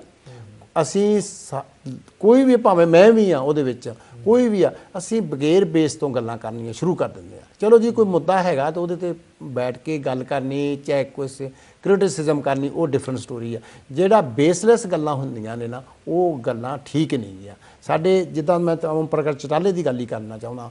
ਮੈਂ ਕਹਿੰਦਾ ਕਿ ਇਹ ਇੱਥੇ ਆਉਂਦਾ ਸੀਗਾ, ਮੈਂ ਇਹਨੂੰ ਬੜੇ ਕਲੋਜ਼ ਹੋ ਕੇ ਦੇਖਿਆ। ਇਹਨੂੰ ਇੱਕ ਵਾਰ ਮੈਂ ਕਿਹਾ ਜੀ ਚਲੋ ਜੀ ਤੁਹਾਨੂੰ ਰੋਟੀ ਖਵਾ ਲਈਏ ਆਪਣੇ ਹੋਟਲ ਦੇ ਵਿੱਚ। ਆਂਦਾ ਨਹੀਂ ਜੀ, ਮੈਂ ਰੋਟੀ ਹੋਟਲ 'ਚ ਨਹੀਂ ਖਾ ਸਕਦਾ, ਜਿੰਨਾ ਚਿਰ ਮੇਰਾ ਦੇਸ਼, ਮੇਰੇ ਵੀਰ ਨਹੀਂ ਰੋਟੀ ਖਾਂਦੇ ਉਹਨਾਂ ਚਿਰ ਮੈਂ ਰੋਟੀ ਹੋਟਲ ਦੀ ਨਹੀਂ ਖਾ ਸਕਦਾ। ਮੈਂ ਤਾਂ ਇੱਕ ਸਧਾਰਨ ਬੰਦਾ, ਸਧਾਰਨ ਰੋਟੀ ਖਾਊਂਗਾ। ਕਿਉਂਕਿ ਉਹਦੇ ਵਿੱਚ ਇੱਕ ਨਾ ਮੈਂ ਬੜਾ ਦੇਖਿਆ ਸੀਗਾ, ਗਰੀਬੀ ਦਾ ਬੜਾ ਉਹਦੇ ਵਿੱਚ ਜੋ ਸੀਗਾ। ਹਰ ਇੱਕ ਬੰਦੇ ਨੂੰ ਉਹ ਰਿਸਪੈਕਟ ਕਰਦਾ ਸੀਗਾ। ਕਿਤੇ ਵੀ ਉਹਦੇ ਕੋਲ ਤੁਸੀਂ ਚਲੇ ਜਾਓ, ਕੋਈ ਵੀ ਬੰਦਾ, ਮੈਂ ਨਹੀਂ ਕਹਿੰਦਾ ਮੈਂ ਤੁਸੀਂ ਵੀ ਚਲੇ ਜਾਓ, ਜਾ ਕੇ ਦੇਖਿਓ, ਉਹ ਤੁਹਾਨੂੰ ਬਾਹਰ ਤਾਂ ਹੀ ਛੱਡਣ ਆਊਗਾ, ਇੰਨੀ ਉਹਦੇ ਵਿੱਚ ਰਿਸਪੈਕਟ ਸੀ। ਲੇਕਿਨ ਜੇ ਇਹੋ ਜਿਹੇ ਬੰਦਿਆਂ ਨਾਲ ਵੀ ਇੱਦਾਂ ਦੀ ਗੱਲਾਂ ਹੋ ਗਈਆਂ ਤਾਂ ਫਿਰ ਮੈਨੂੰ ਬੜਾ ਦੁੱਖ ਜਿਹਾ ਹੁੰਦਾ ਵੀ ਇਹੋ ਜਿਹੀਆਂ ਗੱਲਾਂ ਠੀਕ ਨਹੀਂ ਗਈਆਂ।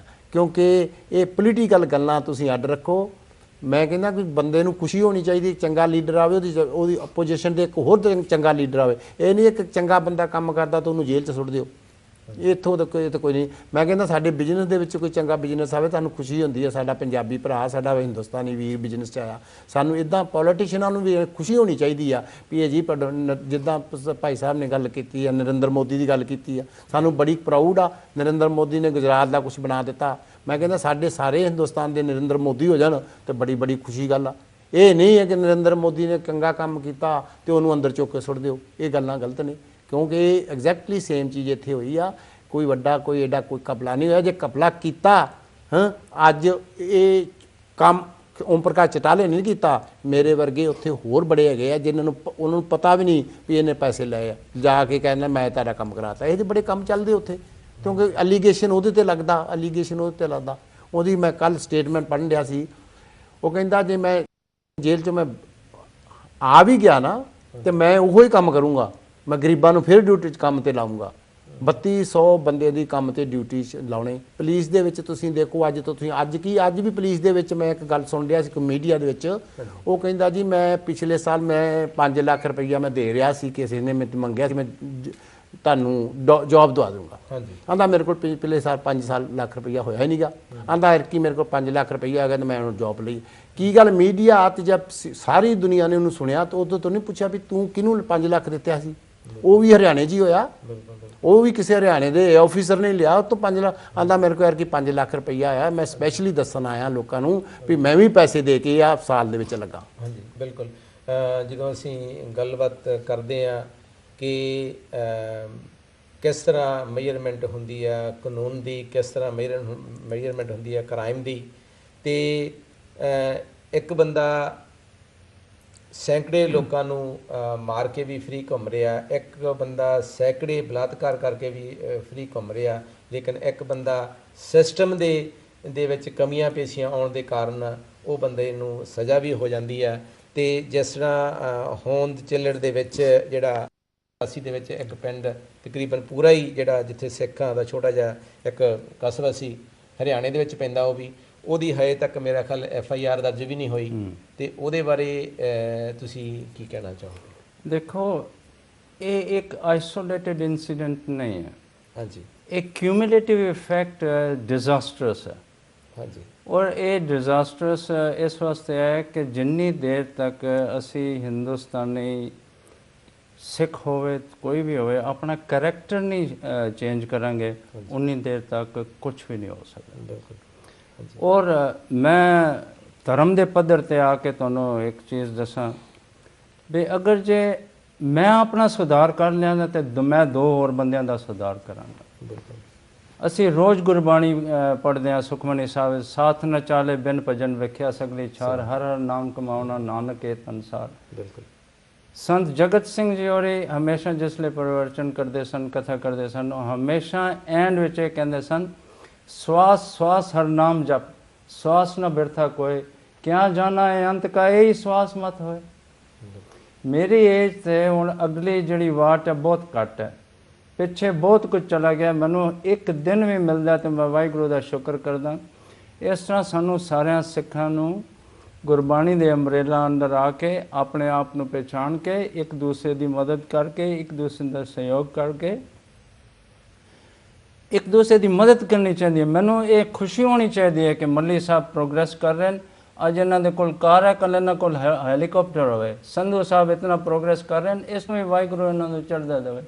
ਸਾਡੀ ਭਾਵਨਾ ਚੇਂਜ ਕਰਨੀ ਪਏਗੀ, ਸਾਡਾ ਕਰੈਕਟਰ, ਸਾਡੀ ਸੋਚ ਸਾਰੀ ਜਿੰਨੀ ਦੇਰ ਤੱਕ ਨਹੀਂ ਹੋਏਗੀ ਉਨੀ ਦੇਰ ਤੱਕ ਅਸੀਂ ਉੱਥੇ ਦੇ ਉੱਥੇ ਖੁੱਬੇ ਰਹਾਂਗੇ। ਇਹ ਮੇਰੀ ਸਾਰੇ ਸਿੱਖ ਜਗਤ ਨੂੰ ਸੰਗਤ TV ਥਰੂ ਬੇਨਤੀ ਹੈ। ਔਰ ਮੱਲੀ ਸਾਹਿਬ ਦਾ ਮੈਂ ਸ਼ੁਕਰਗੁਜ਼ਾਰ ਹਾਂ, ਸੰਗਤ TV ਦਾ ਸ਼ੁਕਰਗੁਜ਼ਾਰ ਹਾਂ ਜਿਨ੍ਹਾਂ ਨੇ ਇਹ ਮੌਕਾ ਦਿੱਤਾ। ਔਰ ਐਸੀ ਚਰਚਾ ਮੱਲੀ ਸਾਹਿਬ ਤੁਸੀਂ ਜ਼ਰੂਰ ਚੇਅਰ ਕਰਿਆ ਕਰੋ ਤਾਂ ਕਿ ਲੋਕਾਂ ਦਾ ਇੰਟਰੈਕਸ਼ਨ ਅਸੀਂ ਦੇਖੀਏ, ਉਹਨਾਂ ਦੇ ਫੀਡਬੈਕ ਕੀ ਹੈ। ਬਿਲਕੁਲ ਬਿਲਕੁਲ। ਸਭੇ ਸਾਂਝੀ ਵਾਲ ਸਦਾਇਨ ਕੋਈ ਨਾ ਦਿਸੇ ਬਾਹਰਾ ਜੀਓ, ਕਿਉਂਕਿ ਗੁਰਬਾਣੀ ਦਾ ਇੱਕ ਇੱਕ ਸ਼ਬਦ ਉਹਦੇ ਵਿੱਚ ਮਨੁੱਖਤਾ ਦੇ ਲਈ ਪ੍ਰੇਰਿਆ ਹੈ। ਤੇ ਜਿਹੜਾ ਵੀ ਮਨੁੱਖ ਇਸ ਦੁਨੀਆ ਤੇ ਆਇਆ ਉਹ ਰੱਬ ਦਾ ਬੰਦਾ ਸਮਝ ਕੇ ਗੁਰੂ ਨਾਨਕ ਦੇਵ ਜੀ ਨੇ ਜਿਹੜੀਆਂ ਜਦੋਂ ਇਹ ਸ਼ੁਰੂ ਕੀਤਾ, ਅੱਜ ਅਸੀਂ ਯੂਨਿਟੀ ਆਫ ਫੇਥ ਦੀਆਂ ਗੱਲਾਂ ਕਰਦੇ ਹਾਂ ਜਾਂ ਅਸੀਂ ਸਾਰੇ ਧਰਮਾਂ ਨੂੰ ਇਕੱਠੇ ਹੋਣ ਲਈ ਗੱਲ ਕਰਦੇ ਹਾਂ, ਸਭ ਤੋਂ ਪਹਿਲਾਂ ਗੁਰੂ ਨਾਨਕ ਦੇਵ ਜੀ ਨੇ ਇਹ ਹਾਂ ਦਾ ਨਾਅਰਾ ਮਾਰਿਆ ਸੀ। ਬਾਦਲ ਆਪਣੇ ਜਿਹੜਾ ਬਾਬਰ ਸੀ ਉਹਨੂੰ ਜਾਬਰ ਕਿਹਾ ਸੀ। ਤੇ ਅੱਜ ਅਸੀਂ ਇਸ 21ਵੀਂ ਸਦੀ ਦੇ ਵਿੱਚ ਬੈਠੇ ਹਾਂ ਤੇ ਜਿਹੜੀਆਂ ਜੋ ਹਾਲਾਤ ਇੰਡੀਆ ਦੇ ਵਿੱਚ ਅਸੀਂ ਦੇਖ ਰਹੇ ਹਾਂ, ਕਿਉਂਕਿ 900 ਸਾਲ ਇਹ ਸਾਡਾ ਦੇਸ਼ ਗੁਲਾਮ ਰਿਹਾ, ਸਾਨੂੰ ਜਿਹੜੀਆਂ ਗੁਲਾਮੀ ਵਾਲੀਆਂ ਆਦਤਾਂ ਹਜੇ ਵੀ ਜਿਹੜੀਆਂ ਸਾਡੇ ਦੇ ਵਿੱਚ ਉਸੇ ਤਰ੍ਹਾਂ ਹੀ ਦਿਖਾਈ ਦਿੰਦੀਆਂ। ਤੇ ਜਿਹੜਾ ਕੰਮ ਪੰਜਾਬੀਆਂ ਨੇ 900 ਸਾਲ ਜਿੰਨੇ ਵੀ ਦਰਿਆ ਖਾਬਰ ਤੋਂ ਦੀ ਲੁੱਟ ਦਾ ਮਾਲ ਮੁਗਲ ਲੁੱਟ ਕੇ ਜਾਂਦੇ ਰਹੇ, ਉਹਨਾਂ ਨੂੰ ਉੱਥੇ ਰੋਕਦੇ ਰਹੇ, ਉੱਥੇ ਕੁਰਬਾਨੀਆਂ ਦਿੰਦੇ ਰਹੇ। ਤੇ ਜਦ ਤੱਕ ਸਿੱਖ ਰਾਜ ਸਥਾਪਿਤ ਨਹੀਂ ਹੋ ਗਿਆ ਉਦੋਂ ਤੱਕ ਉਹ ਕੰਮ ਚੱਲਦਾ ਰਿਹਾ। ਤੇ ਅੱਜ ਸਾਨੂੰ ਲੋੜ ਆ ਇਹਨਾਂ ਗੱਲਾਂ ਦੀ ਵਿਚਾਰਨ ਦੀ, ਐਜੂਕੇਸ਼ਨ ਦੀ। ਅੱਜ ਸਾਨੂੰ ਜਿਹੜਾ ਆਪਣੇ ਬੱਚਿਆਂ ਨੂੰ ਵੱਧ ਤੋਂ ਵੱਧ ਐਜੂਕੇਸ਼ਨ ਦੇ ਨਾਲ ਜੋੜ ਕੇ ਉਹਨਾਂ ਨੂੰ ਆਪਣੇ ਵਿਰਸੇ ਦੇ ਨਾਲ, ਆਪਣੇ ਇਤਿਹਾਸ ਦੇ ਨਾਲ ਜੋੜ ਕੇ ਅਸੀਂ ਕੁਝ ਅਚੀਵ ਕਰ ਸਕੀਏ। ਅਸੀਂ ਕੁਝ ਪ੍ਰਾਪਤ ਕਰ ਸਕੀਏ, ਕਿਉਂਕਿ ਗੁਰੂ ਦੀ ਬਾਣੀ ਜਿਹੜੀ ਹੈਗੀ ਜੋੜਦੀ ਹੈ, ਕੋਈ ਵੀ ਧਰਮ ਤੋੜਦਾ ਨਹੀਂ, ਜੋੜਦਾ। ਤੇ ਜਦੋਂ ਆਪਾਂ ਜੋੜਨ ਦੀ ਗੱਲ ਕਰਦੇ ਹਾਂ, ਮਨੁੱਖਤਾ ਦੀ ਗੱਲ ਕਰਦੇ ਹਾਂ, ਤੇ ਗੁਰੂ ਸਾਹਿਬ ਦਸਵੇਂ ਪਾਤਸ਼ਾਹ ਨੇ ਜਦੋਂ ਕੁਰਬਾਨੀ ਦਿੱਤੀ ਤਾਂ ਉਹਨਾਂ ਨੇ ਕੁਰਬਾਨੀ ਇਹ ਸਮਝ ਕੇ ਨਹੀਂ ਦਿੱਤੀ ਸੀ ਵੀ ਇਹ ਹਿੰਦੂ ਆ, ਉਹਨਾਂ ਨੇ ਇਹ ਕੁਰਬਾਨੀ ਸਮਝ ਕੇ ਦਿੱਤੀ ਸੀ ਵੀ ਅਗਰ ਇਹਦੀ ਖਾਸ਼ ਹੈ ਜਨੇਊ ਪਾਉਣ ਦੀ, ਅਗਰ ਇਹਦੀ ਖਾਸ਼ ਹੈ ਇਸ ਧਰਮ ਦੇ ਵਿੱਚ ਰਹਿਣ ਦੀ, ਤਾਂ ਇਹਦੀ ਆਵਾਜ਼ ਬੁਲੰਦ ਹੋਣੀ ਚਾਹੀਦੀ ਹੈ। ਹਿਊਮਨ ਰਾਈਟਸ ਦੀ ਆਪਾਂ ਗੱਲਾਂ ਕਰਦੇ ਹਾਂ ਤਾਂ 9ਵੇਂ ਪਾਤਸ਼ਾਹ ਨੇ ਉਹ ਕੁਰਬਾਨੀ ਇਸ ਕਰਕੇ ਮਨੁੱਖਤਾ ਲਈ ਇੱਕ ਹਾਂ ਦਾ ਨਾਅਰਾ ਮਾਰਿਆ ਸੀ ਕਿ ਅਗਰ ਇਹਦੀ ਖਾਸ਼ ਇਹ ਹੈ ਤਾਂ ਇਹਦੀ ਖਾਸ਼ ਕੋਈ ਬੰਦ ਨਹੀਂ ਕਰ ਸਕਦਾ, ਪਹਿਲਾਂ ਮੇਰੇ ਤੇ ਉਹਨੂੰ ਤਲਵਾਰ ਚਲਾਣੀ ਪਏਗੀ, ਪਹਿਲਾਂ ਮੇਰਾ ਸੀਸ ਲੈਣਾ ਪਏਗਾ, ਤਾਂ ਫਿਰ ਉਹਨੂੰ ਇਹ ਗੱਲ ਕਰ ਸਕਦਾ। ਮੌਲਵੀ ਸਾਹਿਬ, ਮੈਂ ਇੱਕ ਲਾਸਟ ਪੁਆਇੰਟ ਕਹਿਣਾ ਚਾਹਾਂਗਾ ਕਿ ਗੁਰੂ ਤੇਗ ਬਹਾਦਰ ਸਾਹਿਬ ਨੂੰ ਹਿੰਦੀ ਚਾਦਰ ਕਹਿੰਦੇ ਨੇ। ਅਗਰ ਗੁਰੂ ਤੇਗ ਬਹਾਦਰ ਸਾਹਿਬ ਜੇ ਸ਼ਹਾਦਤ ਨਾ ਦਿੰਦੇ ਤੇ ਅੱਜ ਹਿੰਦੁਸਤਾਨ ਦੀ ਹਾਲਤ ਇਹ ਹੋਣੀ ਸੀ, 90% ਮੁਸਲਿਮ ਹੋਣੇ ਸਨ। ਲੇਕਿਨ ਤਾਂ ਬਹੁਤ ਕੁਛ ਹੈ, ਲੇਕਿਨ ਕਿਸੇ ਵੀ ਹਕੂਮਤ ਨੇ, ਕਿਸੇ ਵੀ ਰਾਜ ਨੇ ਉਹਨਾਂ ਨੂੰ ਨਹੀਂ ਕੋਈ ਮਾਨ ਦਿੱਤਾ। ਪਾਰਲੀਮੈਂਟ ਵਿੱਚ ਜਾਂ ਨੈਸ਼ਨਲ ਹੋਲੀਡੇ 'ਚ ਜਾਂ ਹੋਰ ਕਿਸੇ ਤਰੀਕੇ ਨਾਲ ਨਹੀਂ ਪੁਕਾਰਿਆ। ਕਿਆ ਇਹ ਸਿੱਖਣ ਤੇ ਇਜਾਜ਼ਤ ਨਹੀਂ? ਹਾਂਜੀ ਤੁਸੀਂ ਹਾਂਜੀ, ਮੈਂ ਜੀ ਲਾਸਟ ਮੇਰਾ ਲਾਸਟ ਇੱਕ ਮੈਨੂੰ ਚੇਤਾ ਆ ਗਿਆ, ਯਾਦ ਆ ਗਈ ਆ।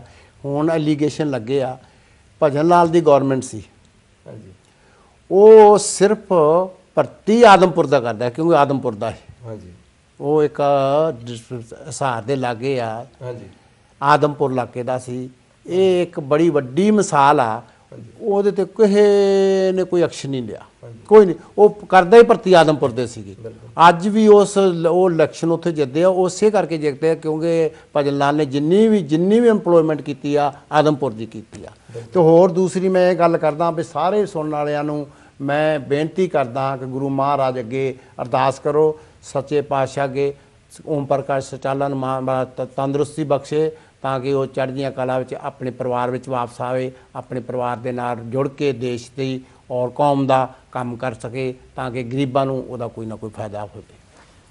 ਅੱਜ ਅਸੀਂ ਗੱਲਾਂ ਬਾਤਾਂ ਕੀਤੀਆਂ ਸੇਵਾਦਾਰਾਂ ਦੀਆਂ ਤੇ ਪੋਲੀਟੀਕਲ ਸੇਵਾਦਾਰਾਂ ਦੀਆਂ, ਕਾਨੂੰਨ ਦੇ ਰਖਵਾਲਿਆਂ ਦੀਆਂ ਤੇ ਕਾਨੂੰਨ ਦੇ ਫੈਸਲਿਆਂ ਦੀਆਂ, ਤੇ ਆਉਂਦੇ ਸਮਿਆਂ ਦੇ ਵਿੱਚ ਫਿਰ ਅਸੀਂ ਪ੍ਰੋਗਰਾਮ ਲੈ ਕੇ ਆਵਾਂਗੇ। ਸਾਡੀਆਂ ਗੱਲਾਂ, ਸਾਡੇ ਲੋਕ, ਤੇ ਤੁਹਾਡਾ ਇੱਥੇ ਆਇਆਂ ਦਾ ਬਹੁਤ ਬਹੁਤ ਧੰਨਵਾਦ। ਤੇ ਅਸੀਂ ਇੱਥੇ ਹੀ ਜਿਹੜੀ ਫਤਿਹ ਬੁਲਾਉਂਦੇ ਹਾਂ। ਵਾਹਿਗੁਰੂ ਜੀ ਕਾ ਖਾਲਸਾ, ਵਾਹਿਗੁਰੂ ਜੀ ਕੀ ਫਤਿਹ।